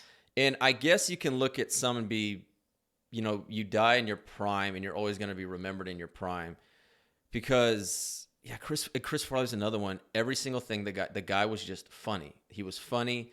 And whatever person now you can look at, whether it's someone like Kevin Hart or any comedian, if you think they're funny in everything you do, that was me with Chris Farley. And I look at the things like Adam Sandler's movies that he does now, and it's still all of those people. And like Norm Macdonald's the same to me. If Norm Macdonald would have died back in the mid to late 90s, he was my favorite growing up. Like, of all the things that I get with my humor in that sense, hey, Montreal's own, right? Isn't he from there? Yes, Yeah. he is. Like, Norm Macdonald is how I got my, like, sardonic, almost just this deadpan, that type of humor. And if he would have died back then, I would have remembered him in that same way. But now he's gone on, and it's almost like, okay, maybe he's not kind of what he was in that sense. So I don't know. As far as like the memories go, it's better for a legacy almost if they die. The thing about it's kind of dark. I shouldn't have said that. Well, no, but I totally get what you're saying, because, for instance, imagine Adam Sandler dying after Happy Gilmore. Like, all he would have had was this legacy of movies, excellent, hilarious movies. Yeah. Same thing with Chris Farley. Chris Farley died and didn't really have a bad, like, I'm not even kidding you. Today, I watched the clip of him as the bus driver in Billy Madison, where he says that Miss Vaughn is one piece of ace. And you're like, yeah. And I'm just like, God damn, is he so good? And then I watched some Matt Foley motivational speaker skits, and you're like, God damn, he's so good. But then you watch like Adam Sandler progress his career, and then he put out a whole bunch of shitty movies. Yeah. And same thing with Norm Macdonald. The thing about Norm Macdonald is he stopped making movies.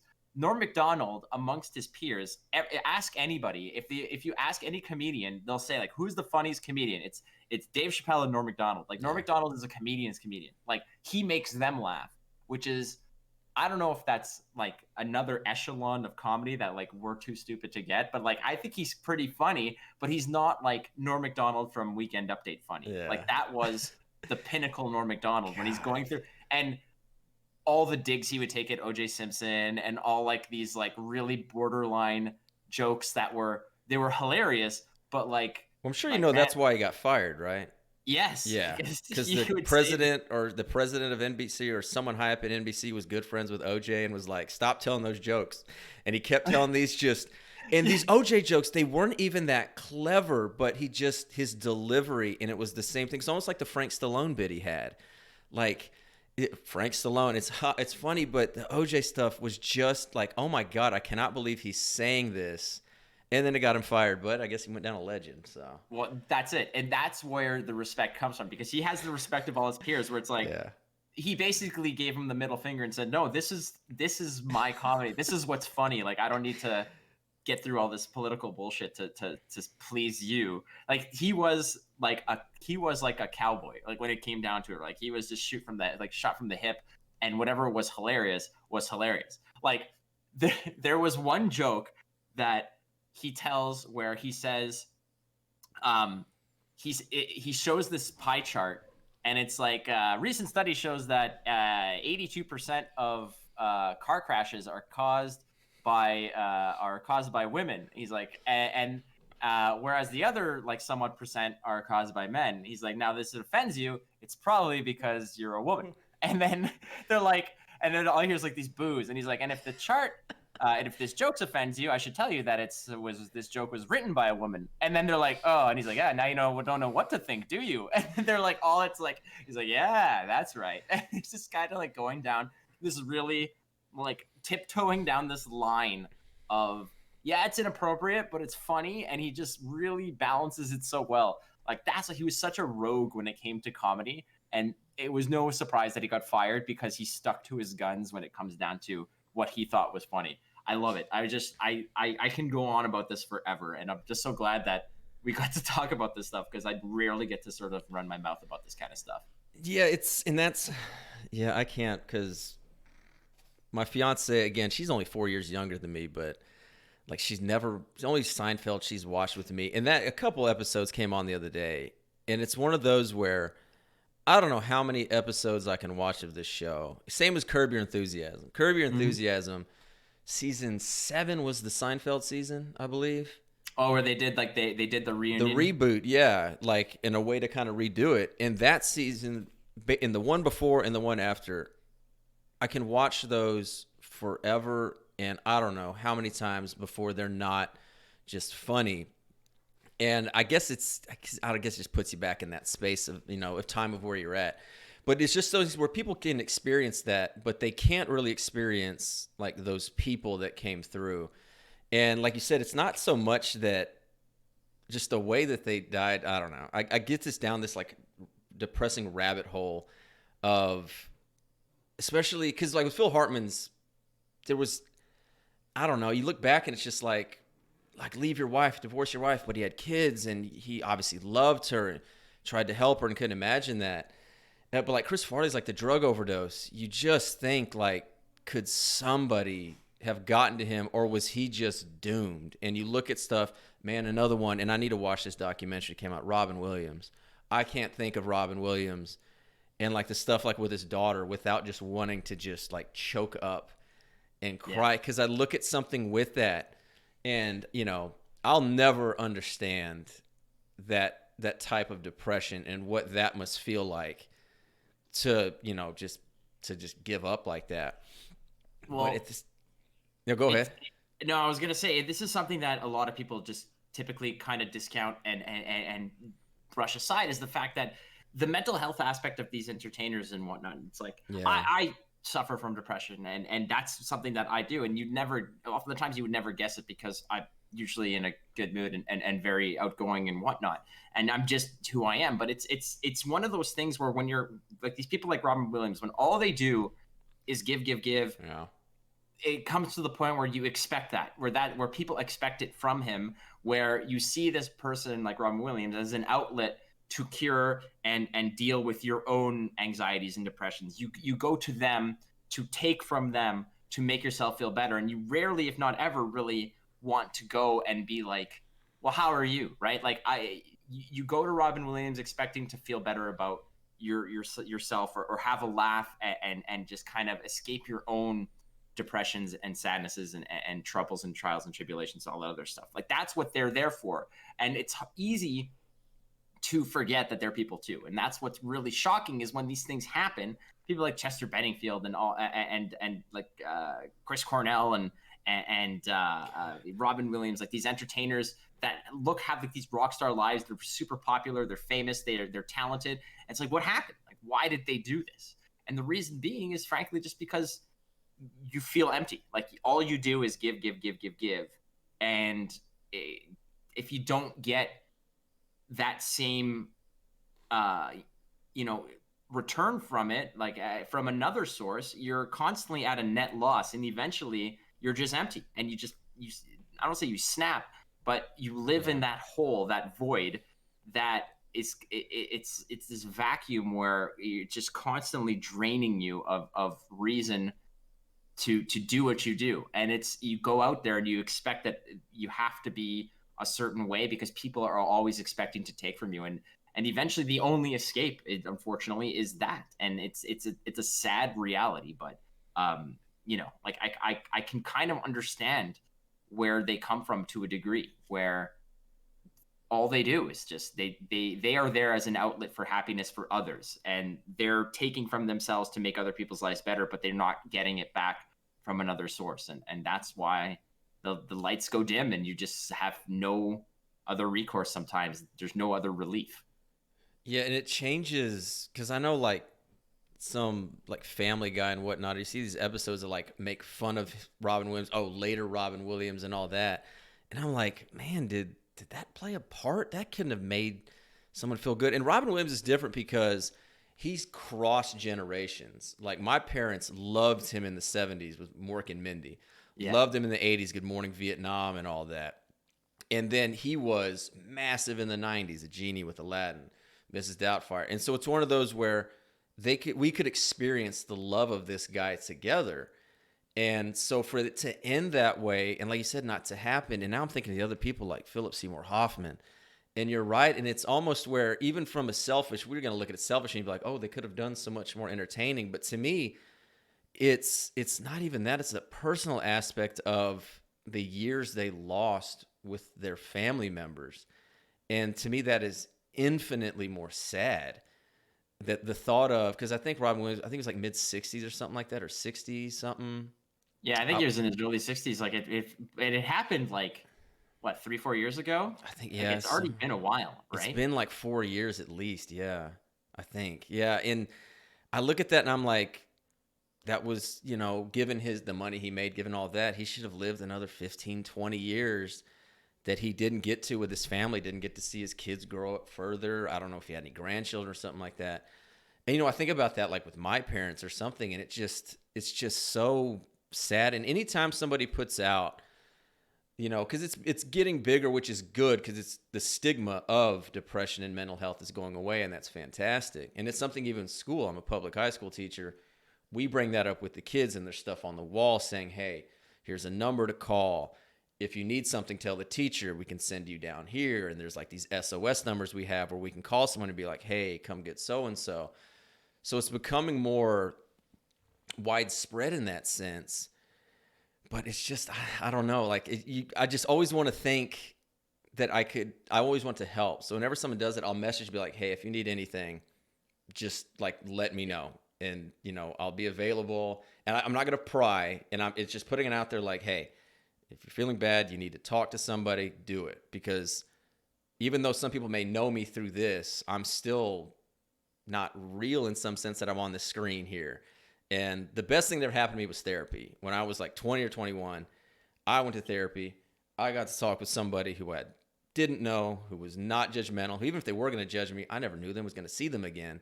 And that completely changed my life. And there were a lot of thoughts and a lot of feelings I had before that therapy that I have never had since. And all I did was literally go talk to a stranger for 45 minutes to an hour, 3 times. And my life was completely changed. And depending on the country you're in, it might be a little bit harder to get that. And unfortunately, in the United States, you cannot get, even if you have insurance, sometimes I don't think therapy is even covered at times. So it's one of those, I just hope they find someone. And if anybody out there's listening and you just message me at any time, say whatever and to do it. Cause I don't know. It's very selfish of me in that sense, but if something ever happened, I'd always be like, you could have done something. So I don't know. Like I just want to help in that sense. You always want like a magic word or something to say, but Right. sometimes, like you said, it's a noble way to go about it, and yeah. I applaud you for putting that out there. I mean, that's the thing, and you guys always, that's what I was just saying, is like lead with love and be kind to one another, because you don't know what other people are going through, Yeah. and the fact that you had that opportunity to seek that help is something that not everyone has or has the courage to do. And I am definitely try to champion that whole process of seeking that help and actually having that mental health as part of your regimen. Like, in the same regard that you exercise, take your vitamins, and eat right, you got to make sure that you're also taking care of yourself upstairs, because it's a scary thing to have to deal with. And the fact that if you're thinking about it, that you're on your own, you're not. And that's something that people need to understand, is that, like you said, you spoke to a stranger 3 times and it changed everything. And in the same regard, I mean, there are people that I speak to when I was in the hospital, and again, a lot of it was just medication and dealing with it. But eventually, you come to a point where there's actual dark thoughts that creep in. When I was just there paralyzed for weeks and weeks and weeks, on my own, you get these really disturbing thoughts that just lurk in the background and just kind of manifest in the worst possible times. Like, it's 3 a.m. and everything's quiet relatively, and you're there. You can't move. Your eyes are wide awake. Your heart's beating at like a mile a minute because of the medication, the pain, and everything. And eventually, you start going down these dark paths where you're like, "Am I better dead? Like, am I better off dead?" And and those are the kind of alarm bells that need to kind of pay attention to. And I eventually started talking to the psychiatry team there. They assigned somebody to come talk to me, and again, it was as valuable as the pain medication, as the physiotherapy, that mental, those mental checks and balances that they put in place of talking to somebody, of antidepressants and stuff like that, to kind of keep me focused and like keep me centered on recovery, versus letting those clouds continue to kind of close in on what could have been a really, really bad outcome. And it's scary, but like you said, these are important things to keep in mind and to focus on. Mental health is not something I take lightly, and it's something that I truly do want people to know that, like you said, that if there's ever anything that needs to be discussed or talked about in confidence, like, you're there, I'm here. I mean, it's important. Take care of yourselves. Be kind to one another. And Yeah. if you're feeling good, be kind to someone else. Go smile at a stranger in a non-creepy way and just see how it Yeah. Yeah, it's a big thing too with your content creators and people who like live online and they're in this room and they're by themselves and they live by themselves. And like you said, they're producing all this stuff nonstop for people and it's give, give, give. And, they probably put their heart and soul into something and they're having a bad day.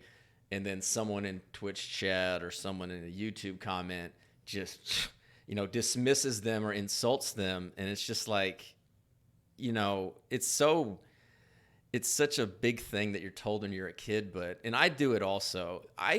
Half the tweets and even half the comments I make in Discord, I will type it out. Actually, everything I do, I type out whatever I'm going to say and then just stop.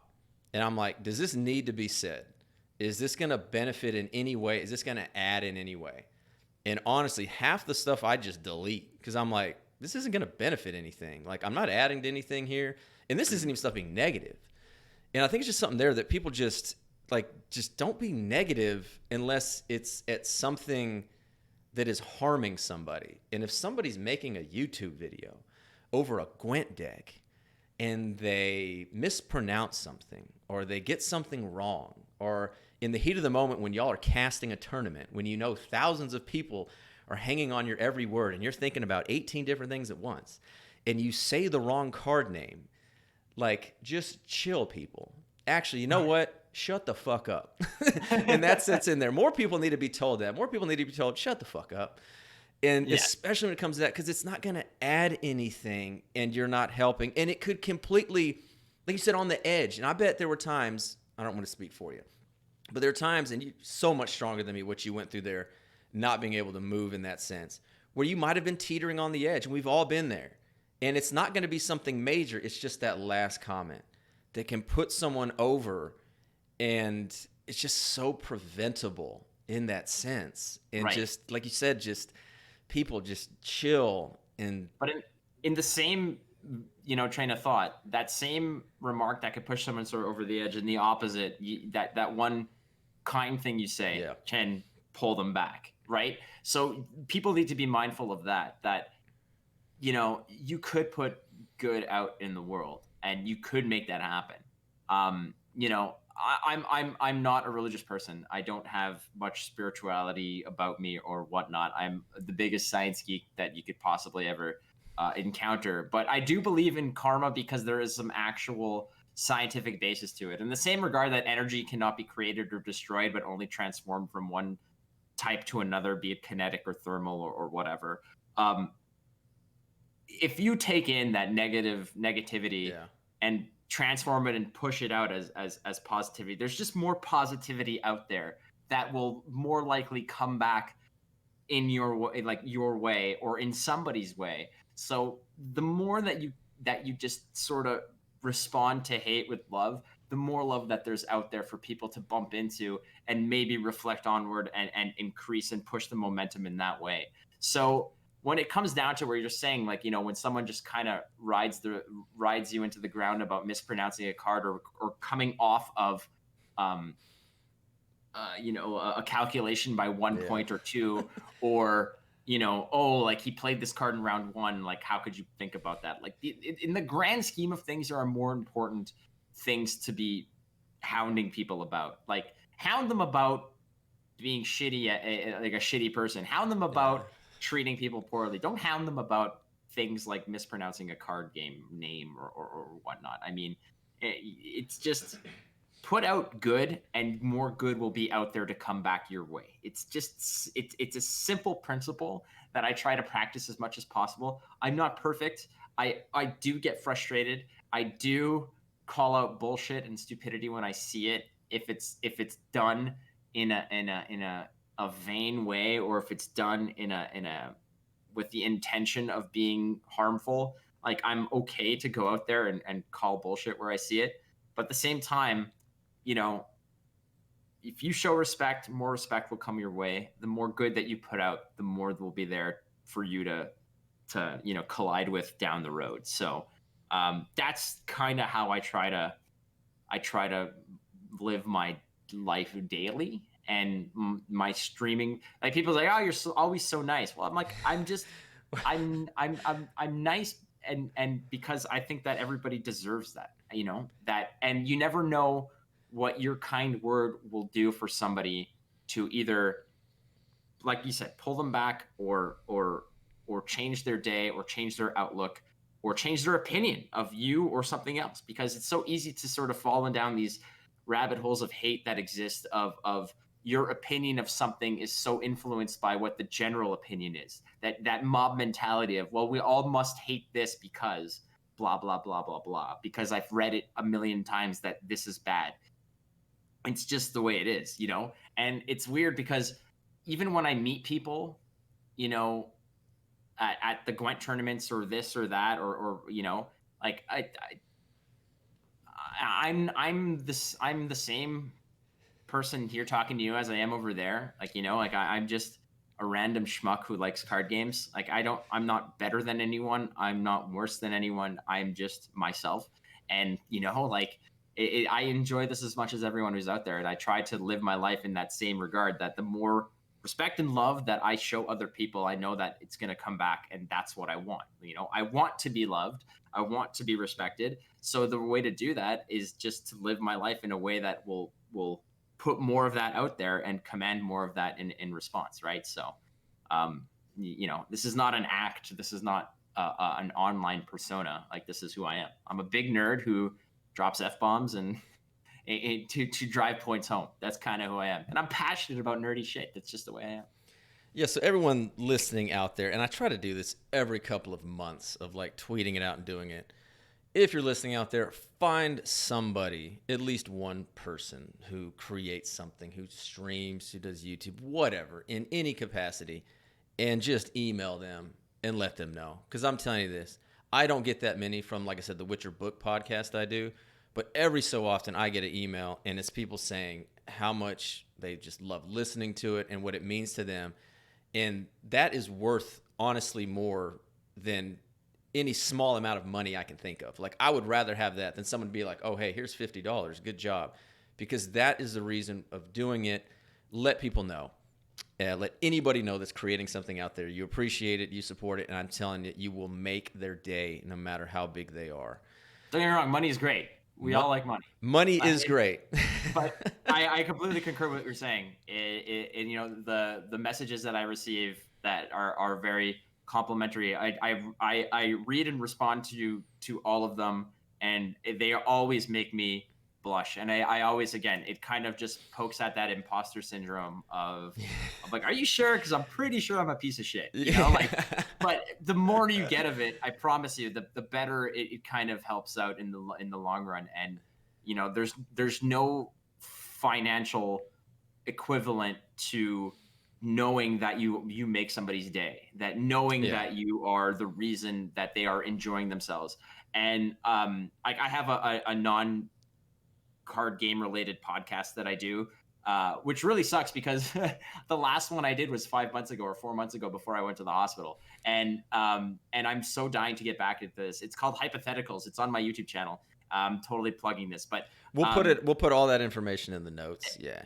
But part of it is just the fact that I get messages from random people who are like, "Hey, when's the next episode coming out? Like, we're dying to hear more." And like that kind of stuff really, that's the reason why I do and put the effort in, is because I know that there are people who are enjoying what I'm putting out there, and I get the enjoyment from knowing that I put a smile on someone's face, or I give someone the entertainment that they desperately seek, the escape that they're looking for.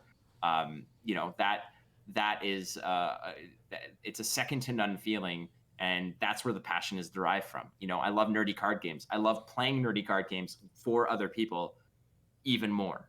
So just I'm a lucky guy. I'm a very, very, very, very lucky lucky person. It wasn't without hard work. I didn't just stumble into what I'm doing. I put thousands of hours into Gwent before I was even considered for any type of casting work. So um, the work was put in there, but I mean, it was all done out of passion, and it was all done with that kind of mindset of hard work pays off and lead with love. And with those two things, you know, that was the rocket fuel that I used to get to where I'm at. And I'm I'm I get carried on the backs of the supporters that are so flawlessly beautiful when it comes to lifting me up and making sure that I'm taken care of. And I will always thank everybody who follows, who sends a kind word.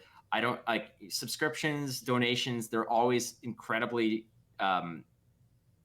useful for help. Like they help me pay my rent and groceries. Like that's what that is for. I don't live a lavish lifestyle, but I would trade that all in a heartbeat for if I had the choice of just good supporters, good viewership, good fans that are kind to one another and support me that way. I mean, that's the dream, I'm not doing this for money. I left a really well-paying job with excellent benefits and perks to do this and make a lot less money, but I am happy, and that's what matters. And that is you cannot put a price on that. Yeah, no. So if you have a little expendable cash and somebody's doing it for a living, then hook them up. So yeah, for sure. Yes. And I'm glad to see you did that. I did that when I left my first go around teaching, coaching high school, quit my job, moved back home, sold my house, was a graduate assistant to coach college basketball, took a 98% pay cut, no health care because again, it's the United States. So living in my parents' house at the age of 28. And I'm where I'm at today. I had a blast doing that, and I wouldn't regret it. So I'm glad. I hope this works out for you in that sense. It seems to be working out so far, but I hope everything you want to do comes out, and it's good to have you back because there was definitely a hole in the community missing. I think that, well, I really appreciate that. And I, like I said, there were fears. And again, this kind of plays onto the anxiety factor, the depression factor. And I kind of confided into my close buddy Christo, and I said, I'm legitimately fearful that when I'm out of here, people will not that they won't remember me, but I'll have been old news. I'll have been replaced on the casting chair, and I'll just be, one of the names of the old era of Gwent, and I'll have to sort of go back to, and I've been very, very proven very wrong by the fact that people have been exceptionally supportive. Everybody, Team Aretuza, Team Leviathan Gaming, everybody, and even from all the way up to CDPR sent me some stuff, sent me messages, sent me gifts.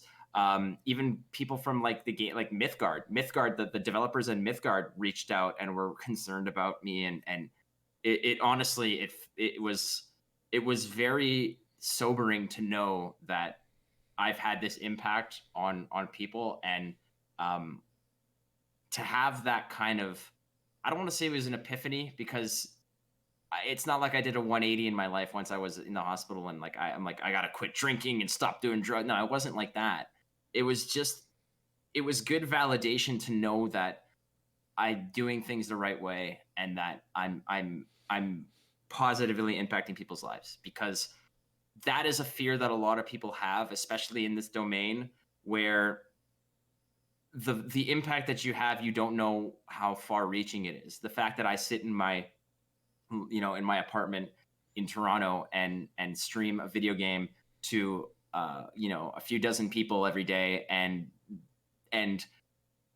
that's it. And I make, a few bucks here and there, and then I cast these tournaments, and it's a dream come true.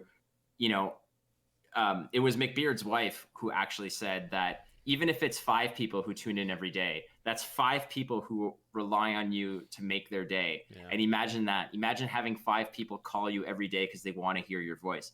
And that is in itself a very real thing, that when you put it in that regard, that really shook my thought process of what I'm doing this for. I mean, I'm not doing this to get famous. I mean, it's nice to have the recognition and the notoriety and all that. It's great.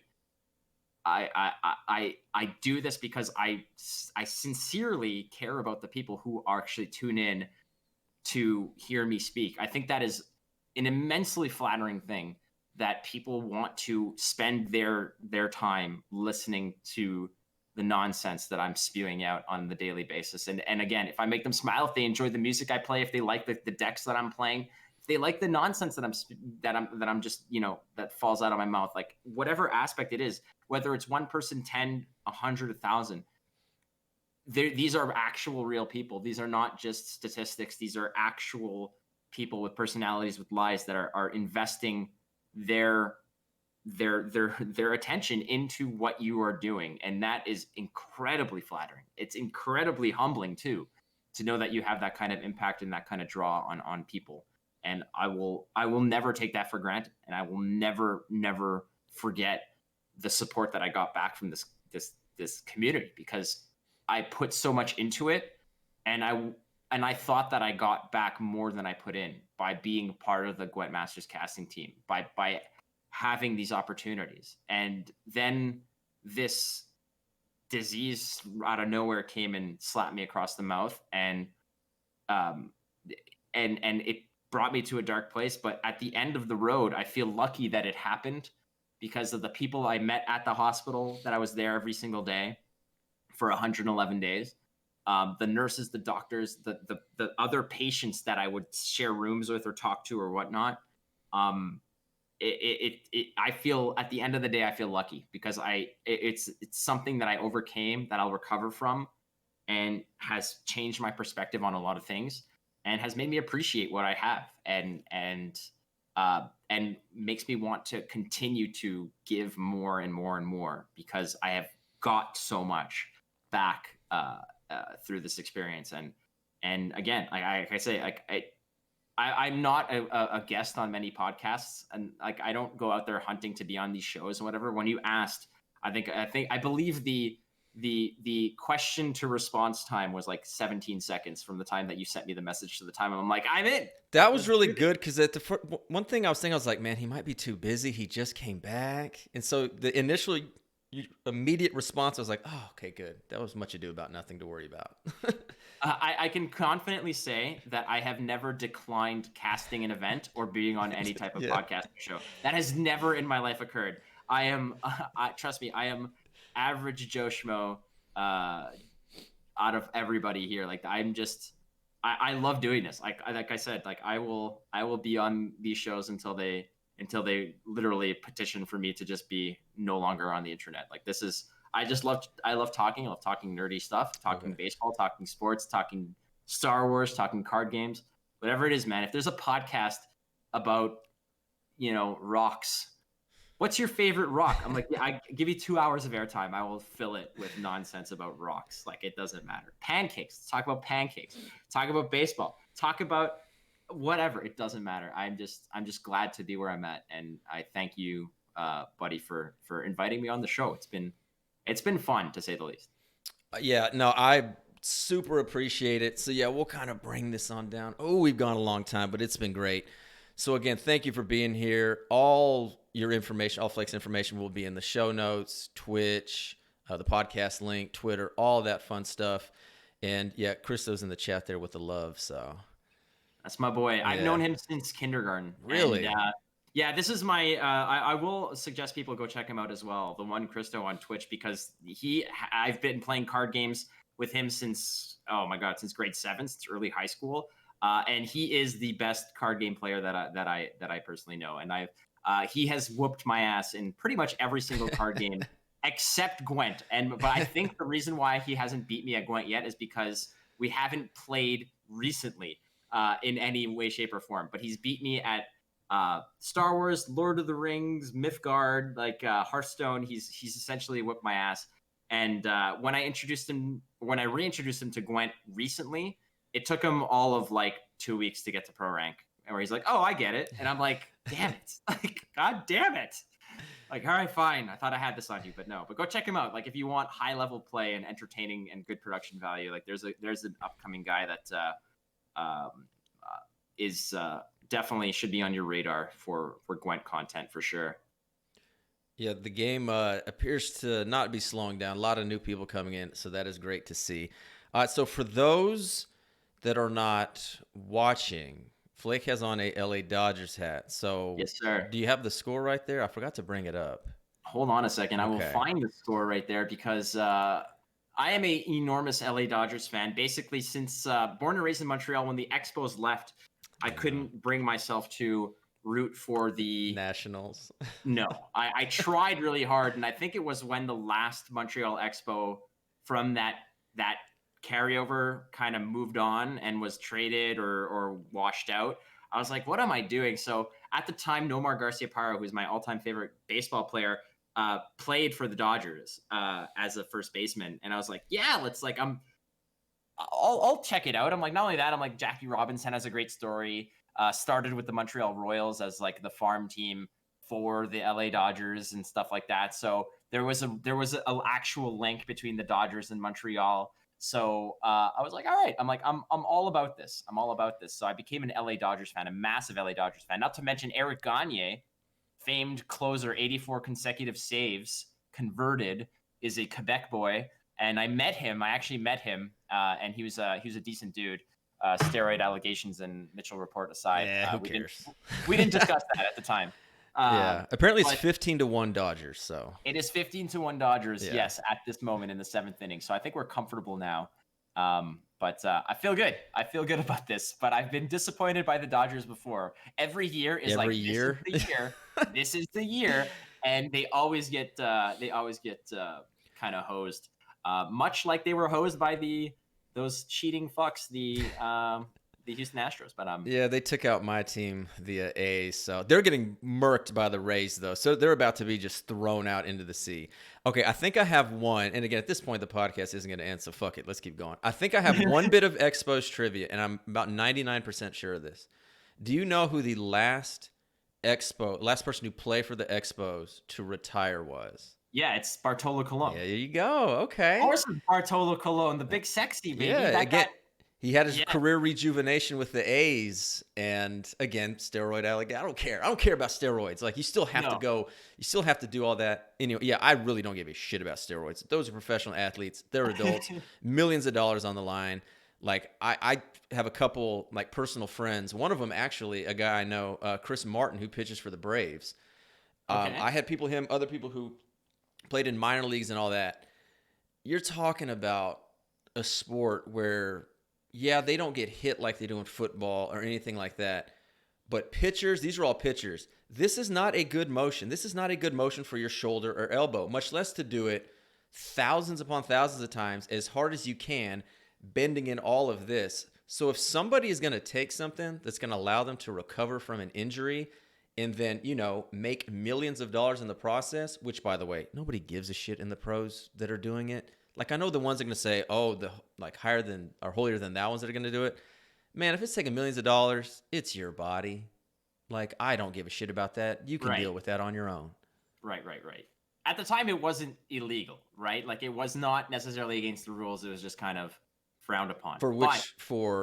Oh, I'm talking about taking performance-enhancing drugs like PEDs and stuff like in the 90s. Like, well, I think like with McGuire and stuff, I think the andro at the time was not banned. I think that's how we got around it. And then they started banning like everything. But then you started having the Balco stuff where they're like, well, we're just going to create something. Yes, the cream and the clear. Cream and the clear, Yeah.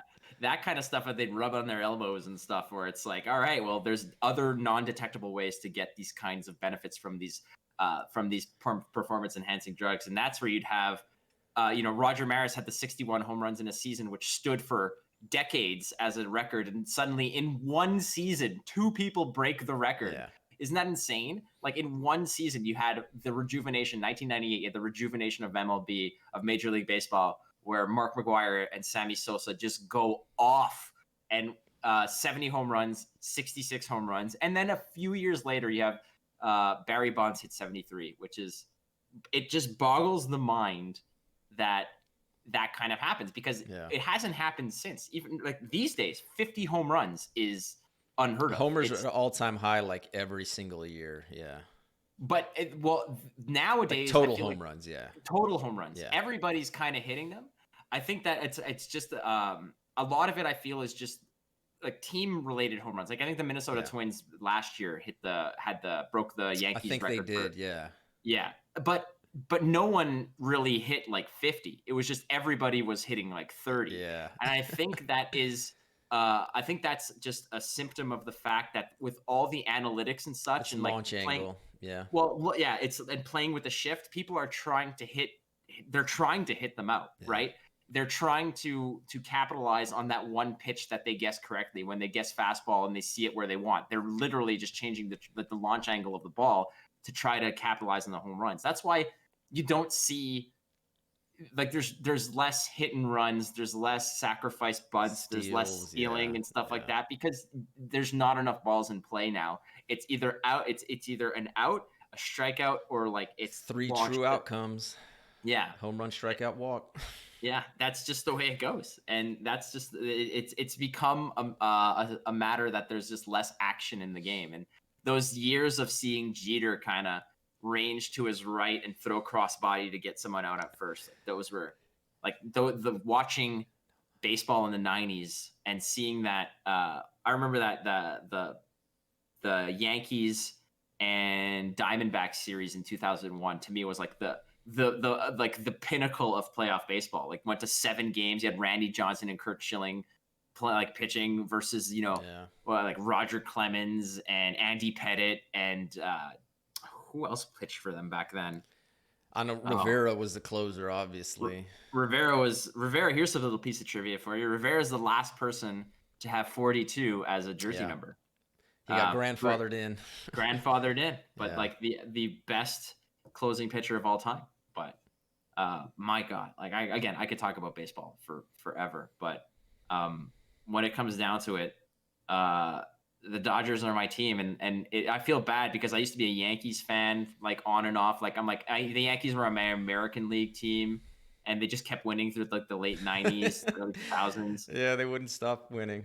They wouldn't, and they had like I could still tell you what the starting lineup was of like the 2001 team. You had like Paul O'Neill in right field, Bernie Williams in center, Chuck Knobloch at second, Derek Jeter at short. You had Scott Brocious at third. You had Jorge Posada catching. You had whatever the pitcher was. I think at first you had Tino Martinez was like your first baseman. I don't remember who the left fielder was. That's the one thing that's going to haunt me forever. Was Bernie right field? Was it Bernie right field? Well, Paul O'Neill. I don't know. Oh, was Paul O'Neill right? Was Bernie? What was Bernie Williams? Bernie, I think was center. Was he center? Okay. Center or left, but there was one more outfielder that I can't remember right now. And then then you go into like the Jason Giambi era, and then anyways, they just kept signing these guys. Then the A-Rod era of A-Rod and Jason Giambi, and then 2009 is the last time they won a World Series. Which is like in the grand scheme of things, it's only 11 years ago. Like I think that if you're from New York and you're like really like upset that the Yankees haven't won a World Series in 11 years, like just relax. Cry me a fucking river, God, yeah, like Jesus, because like you said, they won 96, then 98, 99, 2000. I was like, God damn, these damn Yankees, and the highest payroll, and again, A's fan, so the anniversary of the Jeter flip was, that comes up every goddamn year. Yes, of him doing that flip. Was he out or was he safe? He was out, no question. Like they have all the thing in there, and he should have been called out for not sliding. Fucking Jeremy Giambi, you anyway. I could go on like a 2-hour tirade of goddamn Jeremy Giambi. But yeah, okay, we'll let you go. We're rivaling Return of the King for most false exits or endings here of the podcast. So I'm gonna get on my elfin boat and then just go. There you sail go. off into the sunset. Go Dodgers. Let's get Mookie. World Series title to make the Red Sox fans feel a lot worse, because Red Sox fans always need to feel bad because they are bad and they should feel bad. Yes. So again, check Flake out and everything there. Everywhere that joined in, thank you for the follows. Thank you for the subs. Thank you for in here. If you're listening on the podcast or through YouTube in that sense, again, appreciate all the support. If you are listening out there, go tell someone who creates something you enjoy what they do and you support them. And until next time, we'll see ya.